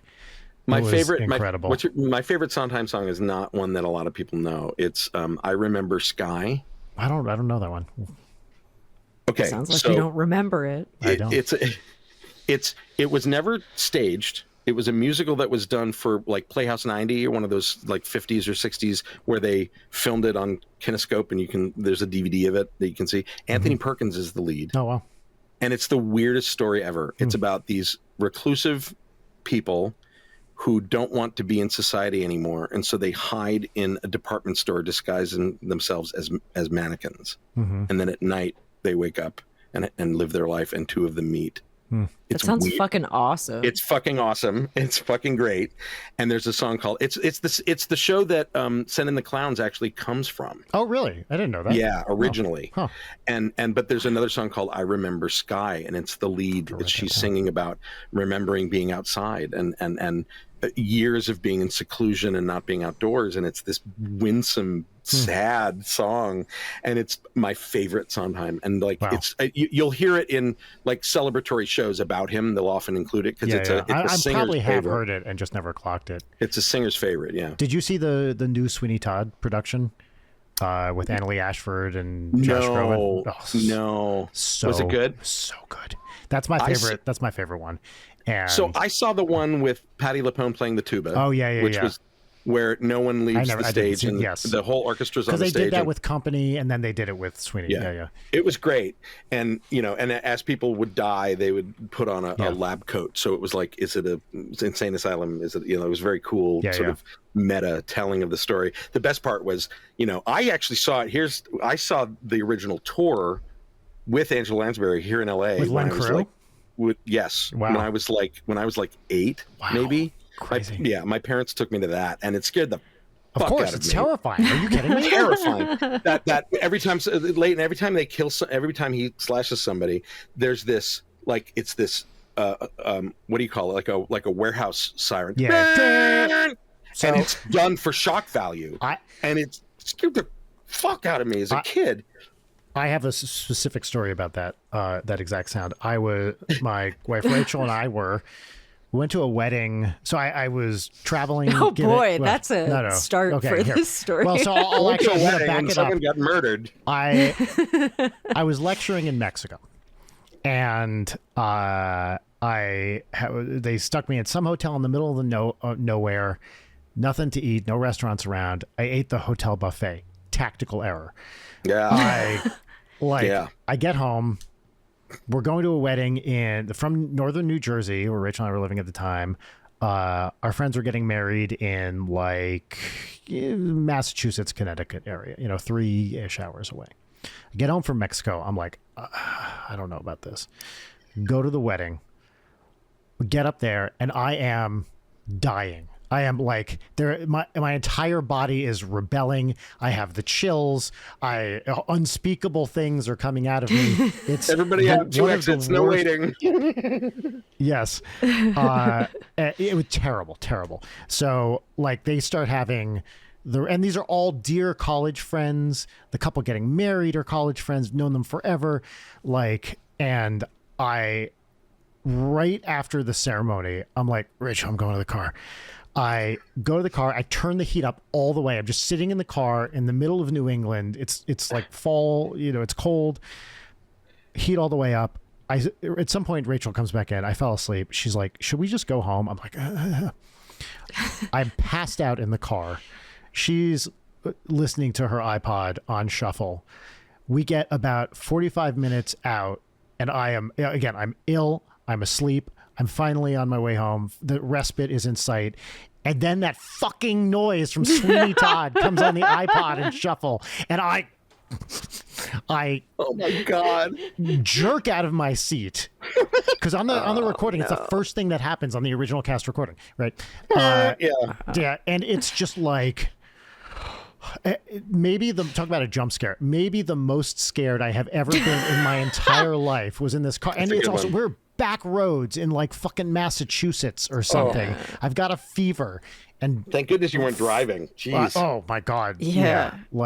To this day, and that was 15, maybe more years, probably about 15 years ago. Oh my God. Rachel's still like, I'm so sorry. I forgot that I had the original cast recording of Sweeney Todd on my iPod. Yeah. I thought of 2 answers to your question that are real answers. The guilty pleasure one. Okay. The one is Forever Plaid. I love that show. Love Forever Plaid. I saw it in high school. I saw it in Vegas as an adult. That 50s, tight harmony music. I think of those songs all the time. They're 3 coins in a fountain. Yeah. Matilda. Oh my God, I have not listened to that show in ages. I was just listening to it, not super recently, but within the last few months. It's great. Yeah. It's fucking great. And Cool. they're all 50s tight harmony stuff. Yeah. And the other one, this is possibly a hot take, a show I've never seen, but the original album really speaks to me, is the fucking Cape Man, the Paul Simon musical. I don't know that. Okay, so it was about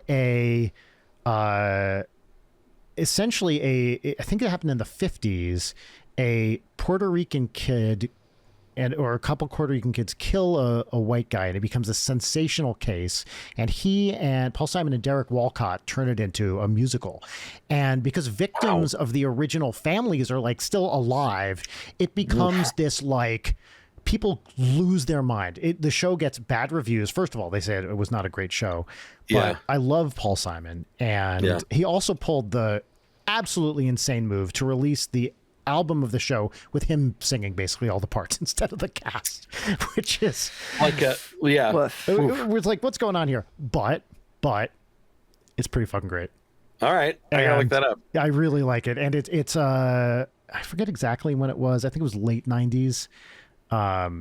And widely, I think they just tried to restage it and maybe rework it a little bit, and it has never succeeded. But some of the music is, I think, really amazing. What's it called again? Cape Man? The Cape Man, yeah. The Cape Man. Because one of the guys who was the killer, and by the way, the guy goes to prison and like kind of reforms and then gets out, and the show is a bit about like redemption and how do you atone for this kind of horrible crime and what does it mean? And then there's the inherent racism of the 50s because it was a brown kid killing a white guy, all this stuff.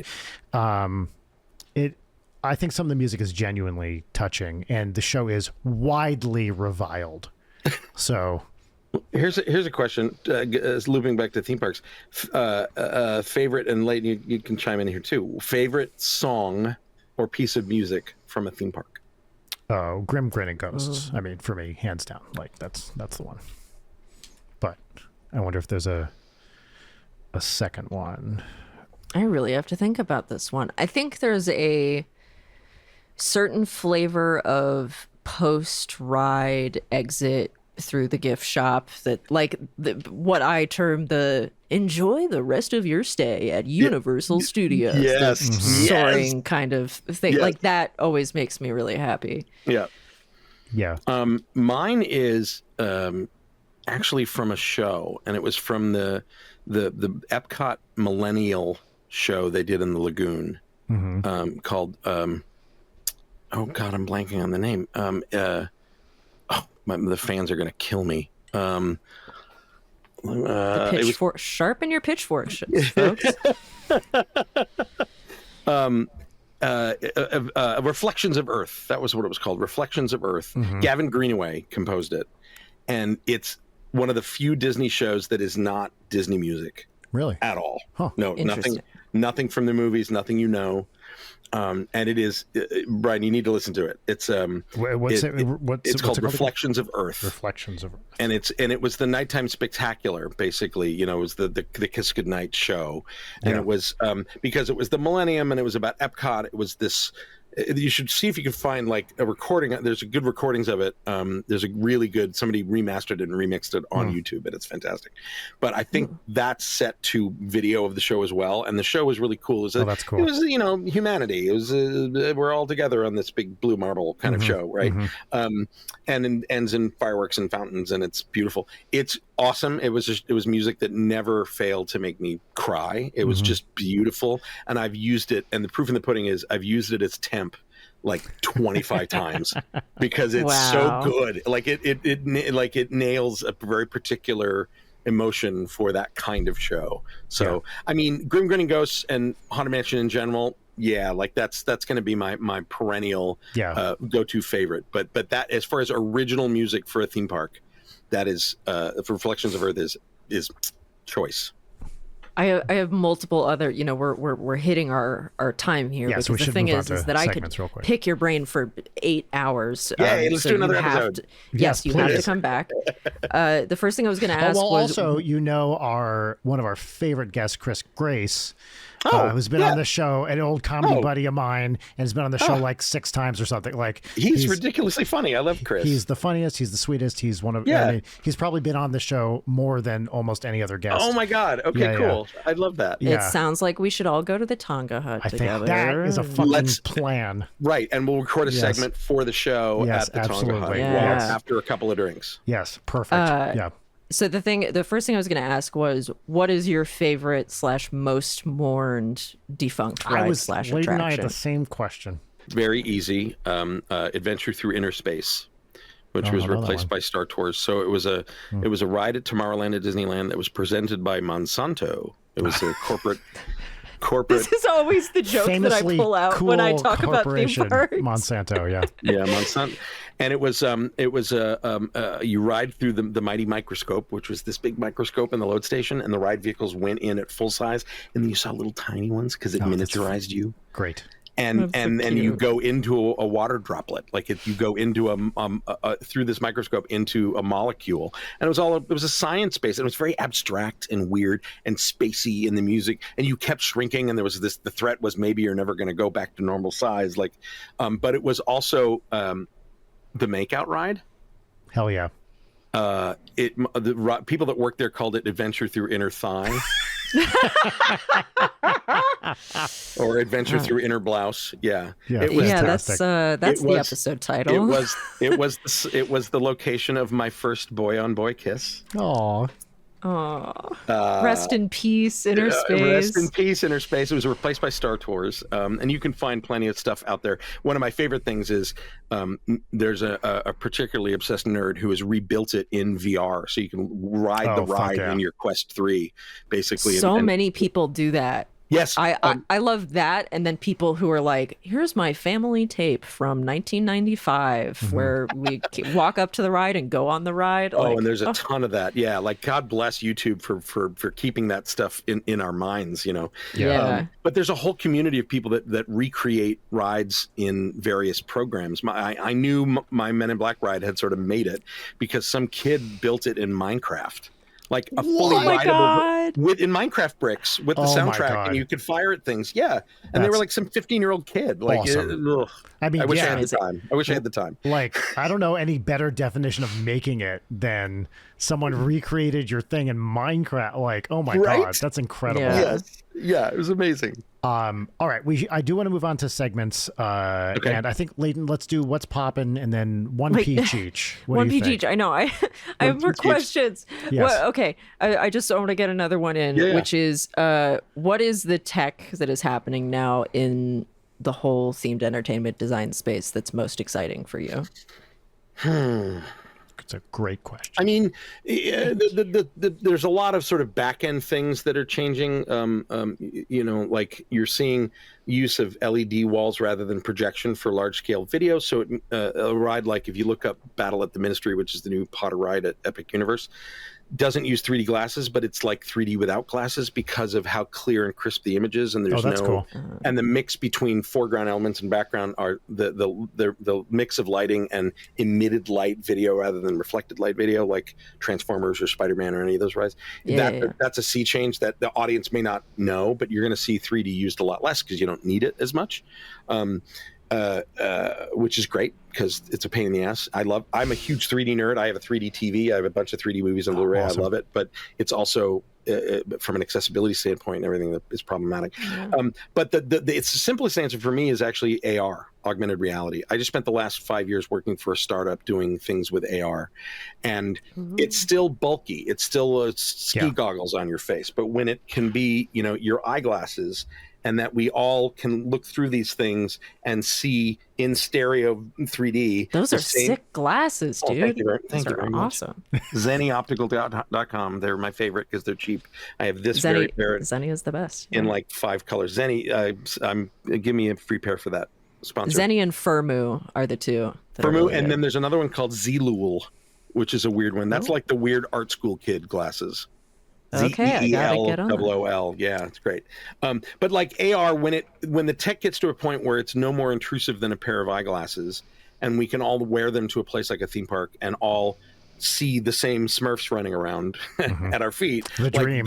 That's the dream for AR, and it's not quite there yet. You know, you see early examples of it with things like the Mario Kart ride at Universal, which is quite good. And somebody had to do it first. It's not perfect, but it's pretty damn good for what it is. Oh, the little like Rainbow Road segment at the end, like going on that the first time, I cried. I'm not even that emotionally attached to it. I was just like, it's like the video game. It's really perfect, and that's a great example because you can do AR and VR at home. You can't do AR like that, where it's matched to this big real world thing. Like the greatest thing about technology in theme parks is I never like to lead an attraction with it's got a great tech, because that's not the point. But you are a walled garden where you can use technology in a way that you can't at home or you can't out in the world. And so that ride is a perfect example of like, it's a traditional dark ride. There's animated figures, there's traditional scenery and lighting and mapped projection and all the stuff we love. plus this layer of magic over it. And that trick at the end of Rainbow Road, if you can ever see it, and might be able to see it on YouTube this way, if you see it with the lights on, it's nuts how underwhelming it is, that scene. It's crazy. It's it crazy. Makes sense, though. Right. But it's such a magic trick. And that's why I love this industry. It's like people smart enough to go, oh, wait, if I take this plus this equals this, we're going to show you something in a way you've never seen it before. So there's a lot of talk about newest technology in theme parks. And that's one that if I have to pick one that's on the rise and will be a lot more accessible, it's as the tech gets smaller and less obtrusive, I think you're going to see use of it in walled gardens. Because unlike VR, it connects us, right? I can see through it. I can see you. I can see the world around me. So that's probably the most obvious one for most audiences.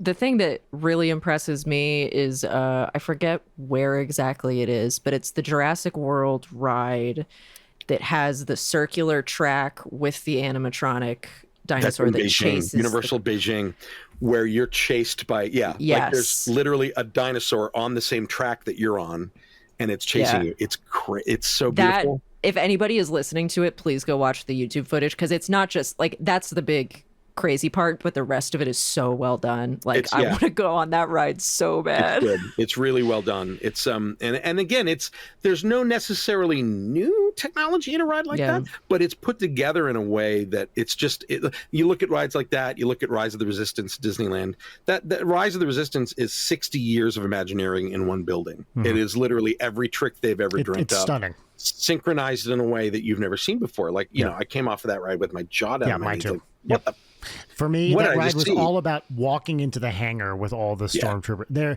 maybe my favorite Disney moment ever, and it was crazy. like 3 years ago or whatever. Like it's walking out as a kid, you know, who grew up with Star. I'm not like a Star Wars guy, but you know, you can't be our age and not have been have I was be a 7 part of your when life. the person came out. Exactly. It's like, you know, and just walking into the hangar and suddenly. You're the scale and the scope. Oh, I was just like, I was with my daughter, and she was like, "Dad, are you okay?" Like, you know, like I couldn't believe it. I cried when I built my lightsaber. And again, I'm not like super fan, but it hit a perfect note of call to action. Yep. And wish fulfillment that I didn't know I needed. Yes. You know. Yeah. It's beautifully done. Even just seeing the Millennium Falcon there, like it's right there. I mean, you can't. Well, the first time I rode Falcon, and the first time I piloted and got to pull that hyperspace lever, I think I got a boner. Like I think it was. Like that was wish fulfillment. Like I think I didn't know I needed, but they got it right. It's not just a lever. Like the weight of it is right, and it's heavy, and it does this thing on screen that you've seen a million times in the movies. It's just like it's the thing about this industry is that you can get this alchemy of elements that you don't expect that add up to something that is an emotional reaction. And the thing that it adds up to is a boner. That's right. I had a big Star Wars boner. On that note, we're going to move on to segments. Oh my God, I had one more. I know it's such a perfect transition, but I have one more. I'm sorry. Do it. Okay, Dave, what are your pet peeves if you go to an experience or a ride or something? People who don't understand people around them and has no understanding of physical space and stop in the middle of walkways and with their strollers and their map out looking like they don't know where to go. Pull to the fucking side. You were ready. Oh, I had that one in the chamber. Are you kidding me? There's a place for strollers. It's over there with the other strollers. Situational awareness. It's where they are. Look, these, you know, when I didn't grow up on the East Coast, I grew up here, but I went enough and went to New York. You walk with purpose. You know where you're going. Don't get in people's way. Understand that other people have things to do. Right. Oh my God. It's like I literally go feral. I want to yell at people. And I'm super chill and fun in theme parks. I'm like theme park dad, and I do all the fast passes for you, and I know where everything is, and we'll be fun. And then when somebody does that, I'm like, it's the Fran Lebowitz pretend it's a city thing. Right. Oh, it's like, yes. Okay. Pretend it's a theme park. Get the fuck out of the way. Biggest pet peeve. Yeah. Couldn't agree more. Amazing. And honestly, I meant in terms of like design. If you go somewhere and it's like, oh, here's this little trick again. Well, the cliche of every ride being, we're going to do this thing. Oh no, something went horribly wrong. Yeah. Hold on to your butts. Yeah, right. And then at the end, great job, cadets. Like, what did we do? Cadets. Yes. No. Oh, that's like it's unavoidable in a certain way, but there are more clever ways around it, you know. It's cute. I'm charmed by it every single time. Right. My dad and I would do a bit when we would go on the Jurassic Park ride in Orlando of being like, should we tell them that they're a dinosaur? I don't think I was supposed to. I love your dad. I love him already. Finally, like in Men in Black, we sort of subverted that. Like we were like, this is a thing in every ride, but now we get to not only do it, but then we flash your memory and it's a joke about the movie, and you know. Yeah, adorable. The little stinger at the end. It's the same way with like the Mummy ride in Orlando being leagues better than the one here because Brendan Fraser getting eaten by demons at the end. Yes, however, that only works if you've seen the entire queue. And so when you're it's true. And on a day where there's nobody there, it's just, why is Brendan Fraser yelling at me about coffee? Like, it's just, that's another pet peeve of mine. That it's like, you have to design an experience for people who are paying attention to every word of the pre-show, and you have to design a show that works for people who didn't give a fuck about it. Mm-hmm. And that's one of those. That's such a good point, because I've been going on it since I was a kid, so I've never questioned it. Yeah. And what's funny is that particular joke that was always a pet peeve of mine when the ride first opened has now transcended and become a joke within theme park fans, like people that go to Universal every year with their family. Why would I coffee? Like everybody knows that joke now, so I'm okay with it now, I guess, because it's become part of the theme park culture. But in general, that idea that every audience member knows everything, they don't, and a lot of them don't want to. So you have to make something that works. In the industry, we call it the engagement pyramid. At the top, you have divers. That's how I proposed to my wife, actually. And then. But at the base, you have waiters. The largest audience are waiters who are going to dip their toe in that water, and that's all they want to do. Mm. And then as the goal of your attraction of any social engagement of any product is to seduce people at that pyramid and get them to the top and be divers and tell everybody. And then you have mer people who have grown gills, and you're going to piss them off with whatever you design, but they're going to go anyway. But But so that's a pet peeve of mine is rides that too slavishly are like only for fans and not seducing me to be a fan. That's an excellent answer, better than I could have imagined, and I'm so glad I brought up that example. Speaking of divers, it's time to dive. It's not as good as the boner one. Segments. Speaking of boners, yes, that's always a good segue.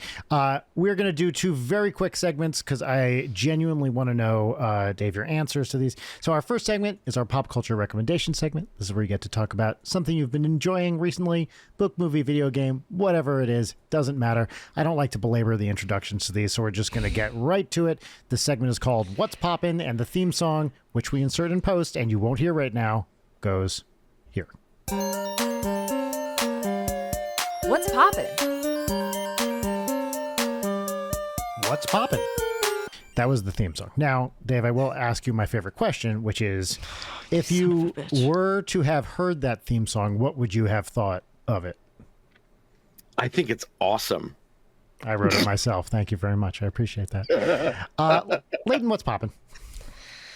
I guess, this is accidentally theme parky, but what's popping for me are both Jurassic Park and The Lost World, the novels by Michael Crichton, which I had not read in a really long time. Oh, cool.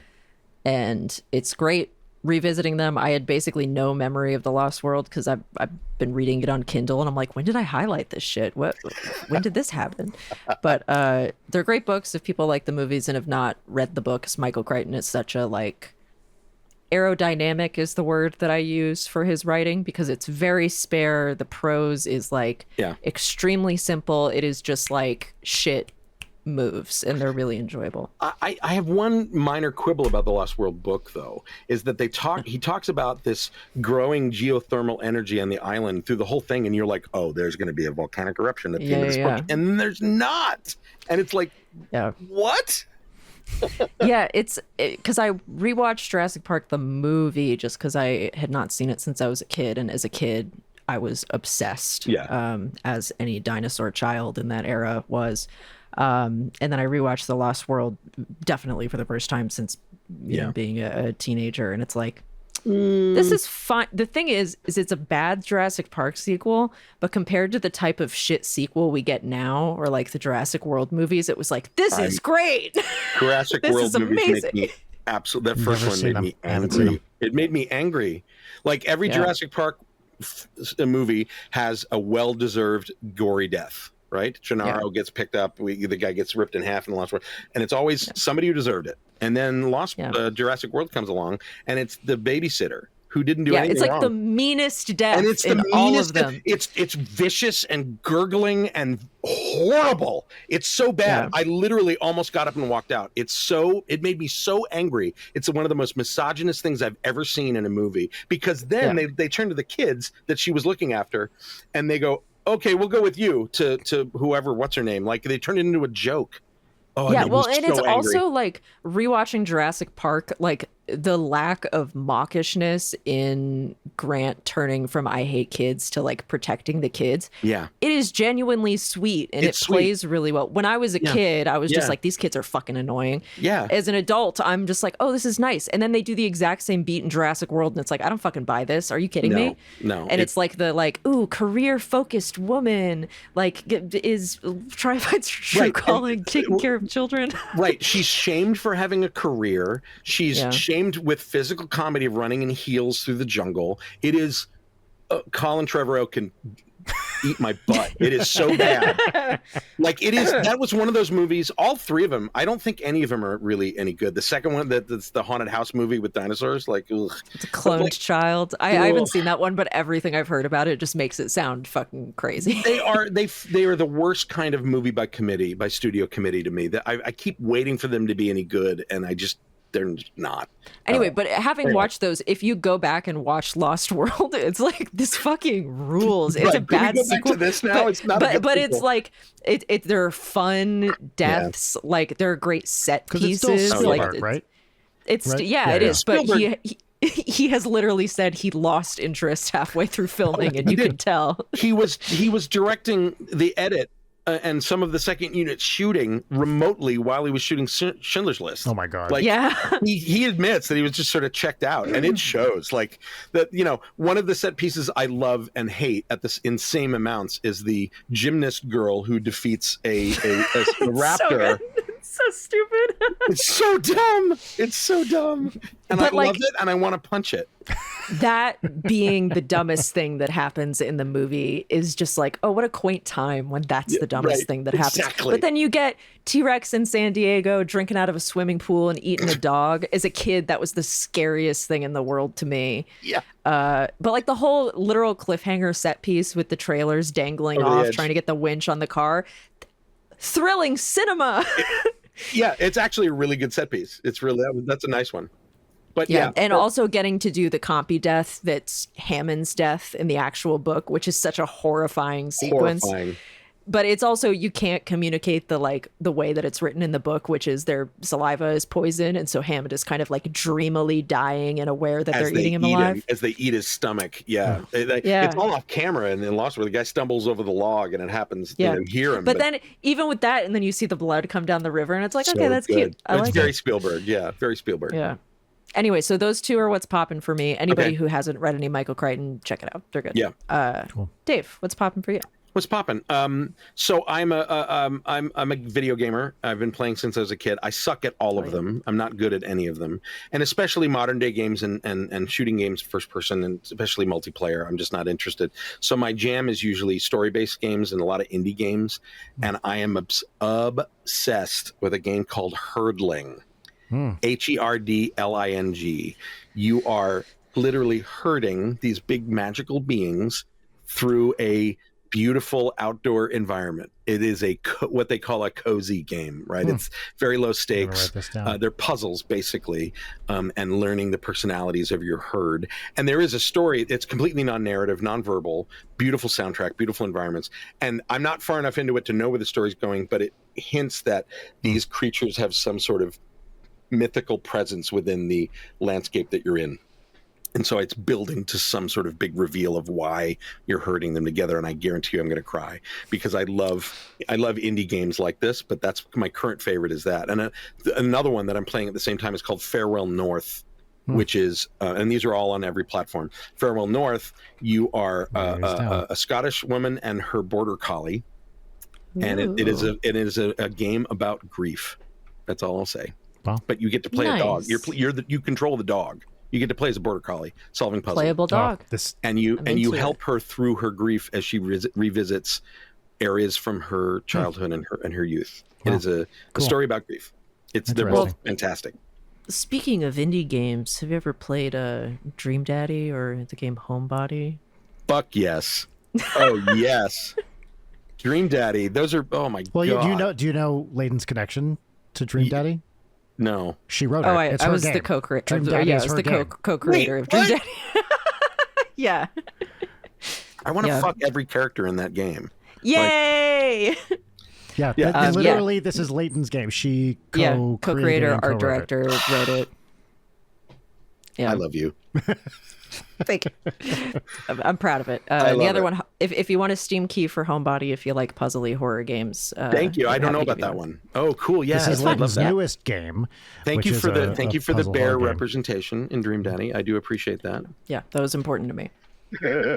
What's the one now where it's like, would you date these objects? That's another game. It's Date Anything. One of our producers on the game, I believe, worked on it. So I'm glad to see it be successful. It's very funny and deeply weird and deeply horny. Like, it's just, I love that there's this whole rash of indie games that are, just north of furrydom, basically. I should say also, I do a voice in Dream Daddy. I'm one of the voice actors. Really? Yeah, I'm Quizmaster Quinn.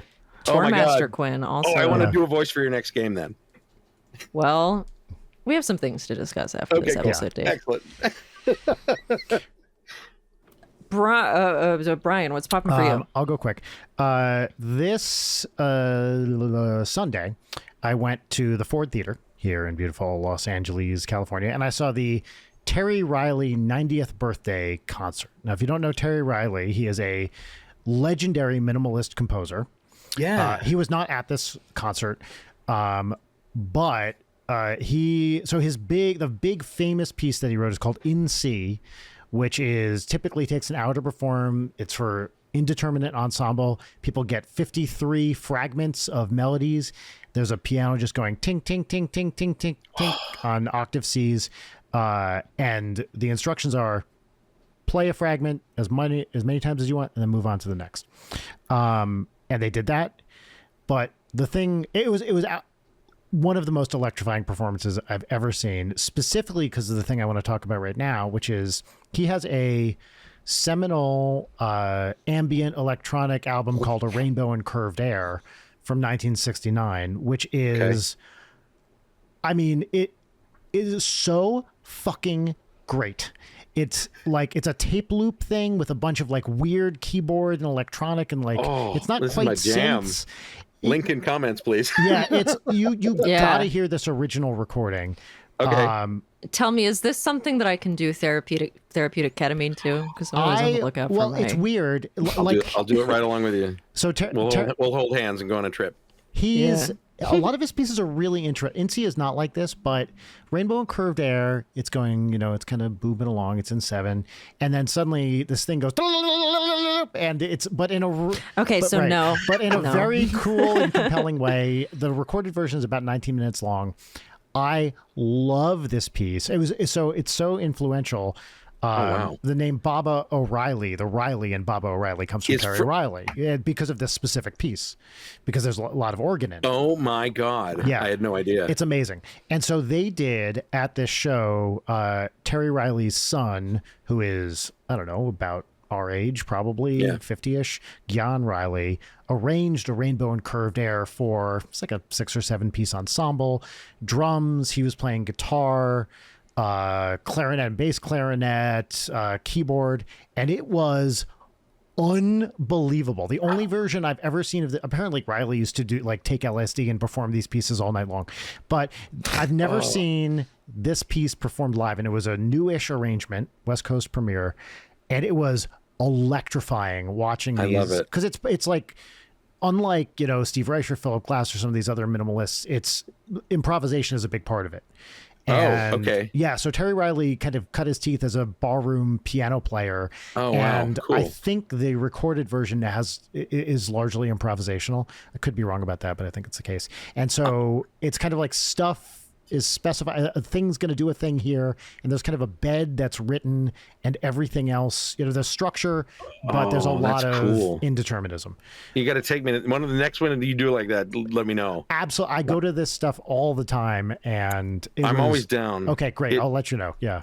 I love a good concert experience that is transcendent, that gets me into a brain loop that I could never get in without it. Like Einstein on the Beach is a perfect example. 100%. Like at first, I don't know if I ever want to see a full production of it ever again. It's exhausting, but I got into this brain space. Like, you know what did that to me recently? It was if you have not gone to see Air's Moon Safari concert. I want to. I just saw an ad for it. I love Moon Safari. Yeah. It got me in that headspace. It got me in that time means nothing right now. Yep. And I don't understand what's around me. All I'm focused on is what's in my ear holes and what's in front of my eyes.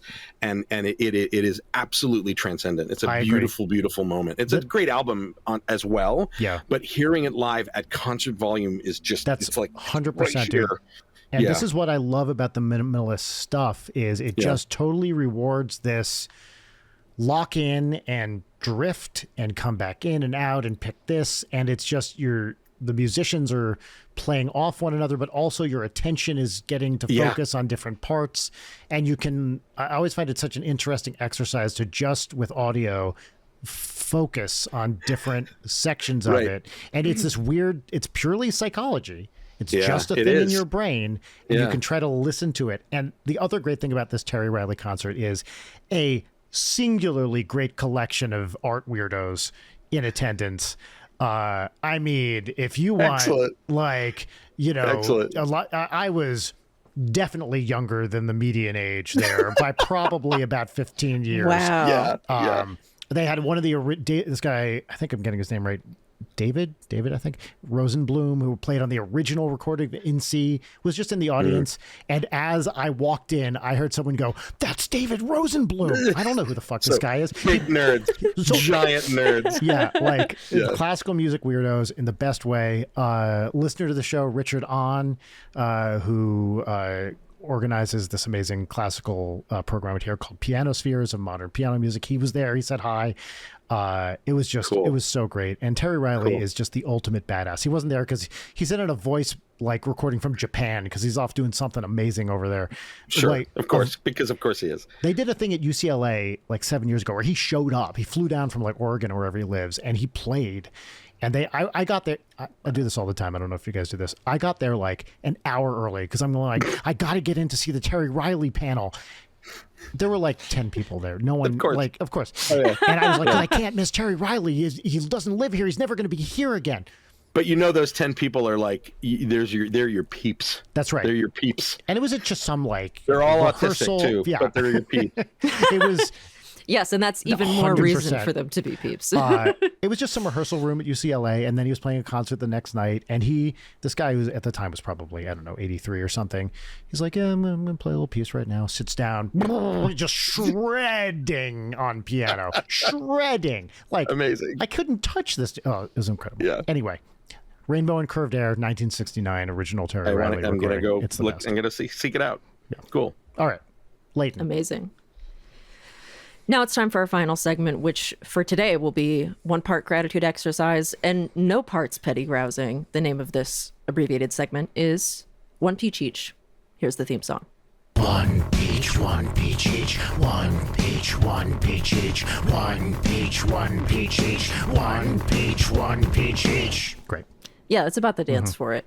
It's been a while since we did a 1 peach each. So now we will each say one thing that is good, exciting, is going to happen or has happened already. Look at my idiot dog. What is your pupper's name? Her name's Maybe. Arrested Development style, spelled the same way. Oh my God, Maybe. Hi, Maybe. She's a little I can see with the little blep coming out there. That is a good blep. That dog is. She's only started doing that in the past year, and it's crazy. Like it's permanent. No, baby. Yeah, we're talking about you. She can sense talent. Yeah. She can. It's true. That's why she hates you, Brian, and has switched to loving your wife. Right. All right. My 1 peach is that Twerp's going to be in town. for a show. I get to hang out with my friends. So Twerp Dave is a very good band in their own right, and also my band, Ninja Sex Party's studio guys and backing touring band. Okay, cool. We just got off tour with them, and now they just put out an amazing new album, truly great album, and they're touring in support of it. So they're going to be coming through LA. They're on tour now. They're going to be coming through LA on Friday. Yeah, we'll put you on the list. Yeah, let me know. Yeah. Cool. Hell yeah. That'd be awesome. All right, that's my peach. Who else has a peach? Dave? My peach, what am I grateful for? Oh, you know what? My peach would be about 2 weekends ago, I was up in Canada. I'm half Canadian by marriage. My husband's family is all from northern Manitoba. We went to Winnipeg for my niece's wedding, and it was absolutely lovely. I'm not a sentimental guy about weddings, but I cried my eyes out because it was so lovely and sweet. And her vows, she's just a beautiful person.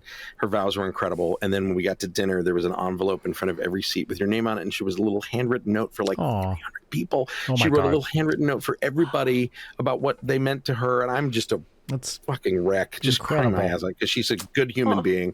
And the guy she's married is just amazing. And everybody looked like Jason and I got to get dressed up, and I love putting on the dog. And it was just one of those moments. It's extended family. It's my husband's side of the family. And then my niece and nephew from my side of the family came with me with their partners. And the four of us kind of looked at each other like, yeah, this is nice. It was I got real sentimental lump in my throat afternoon. I was very grateful for that whole weekend. It was a lot of fun.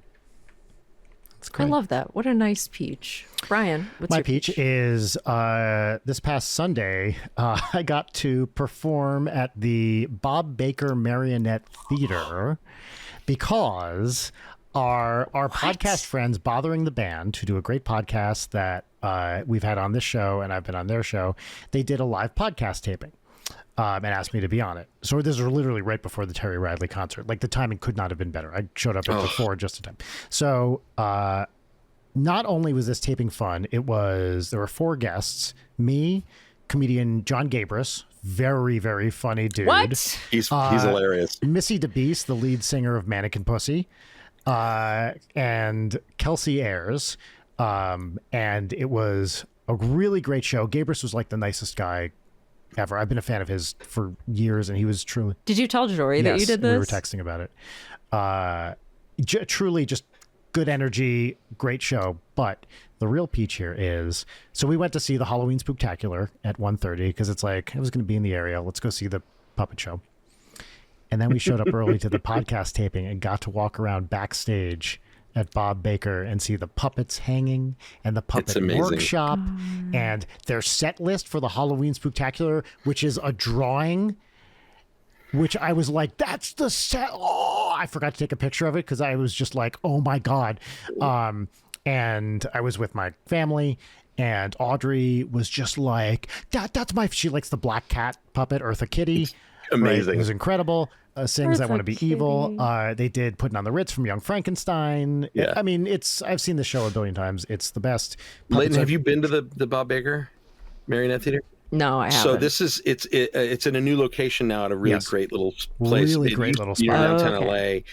This literally, like, first time I ever went was for a friend's birthday party when I was probably 7 or 8. Yeah. Like, it's been around forever, and it was 60 years old, I think. Yeah. And it like, it's a puppet show, marionette show. Then the kids sit on the floor around this like thrust stage, and then at the end you get ice cream with the wooden spoon. Yeah, the little Dixie cup. Oh, with the wooden spoon. Just the other day I was craving one of those with the little fudge in the sides of the cup. It's the most beautiful, simple, lo-fi kids' birthday thing you've ever seen. It's the greatest.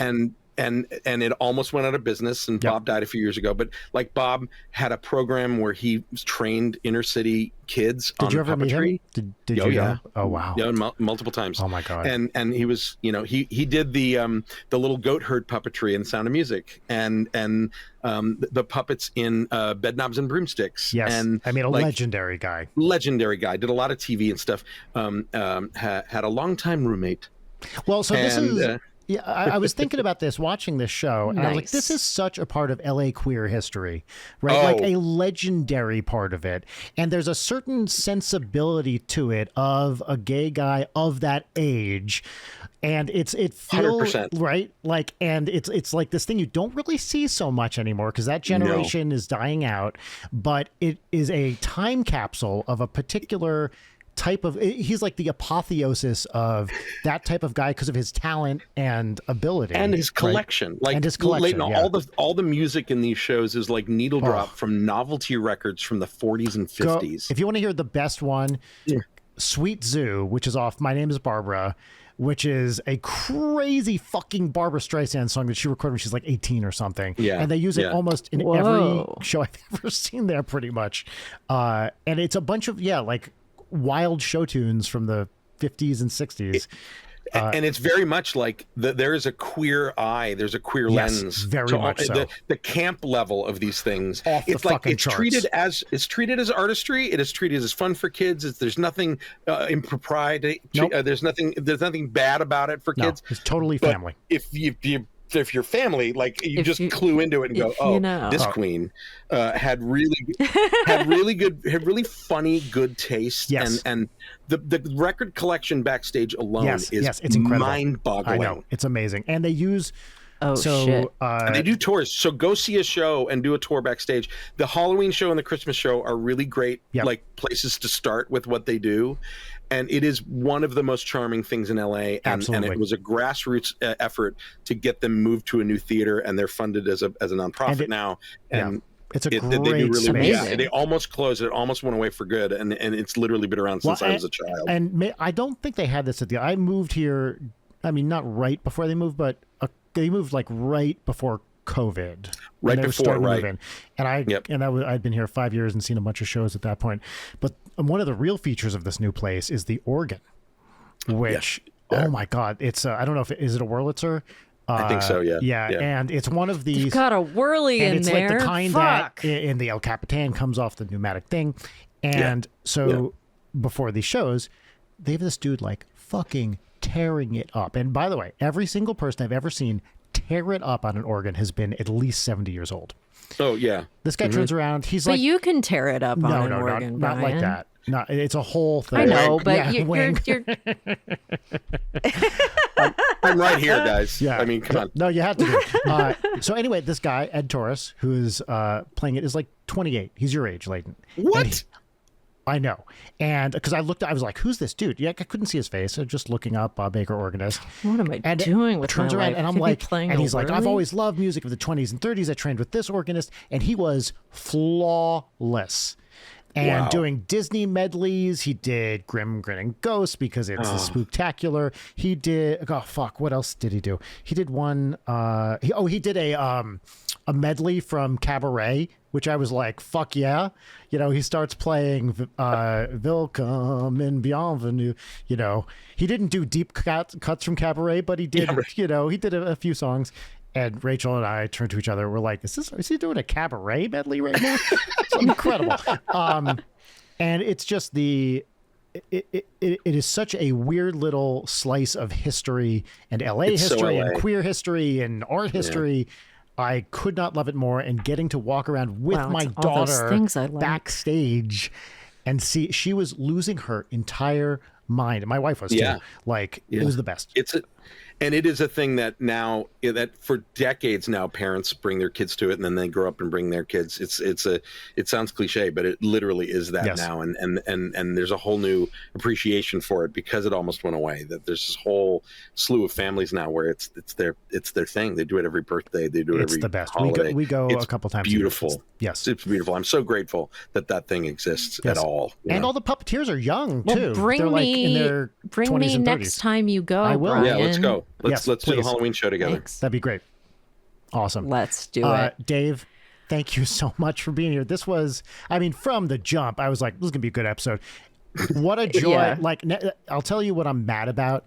I'm mad that we haven't hung out more in the time I've been in LA, because now I'm like, we got to hang out all the time, dude. We got to do that more. Yeah, absolutely. This was, what a fun conversation. And I just want to say thank you for taking the time to be here with us tonight. This was a hoot. So generous. This is a hoot and a half. I enjoyed this conversation very much. You guys are fun. All right. Well, is there anywhere you want to direct people if they want to find you online or check out your work? Or you can davecobb.com, all one word, and that'll just lead you to my link tree, and I've got all my socials there and other podcast appearances and things. And I know links to what I'm doing now, because unfortunately everything I do is pretty much under NDA. But you can amazing. But, and I do post a lot of whenever I find stuff about my work on YouTube. I have a whole channel there that's other people's videos of things I've worked on, so you can go sort of spelunk through that as well. All linked on my website. Amazing. Yeah. Great. Well, Dave, you will certainly be back on this show whenever you feel like Happy to do it. Folks at home, remember, do you hate ads? Do you want to see our faces while we do this? Patreon.com/late-night, please.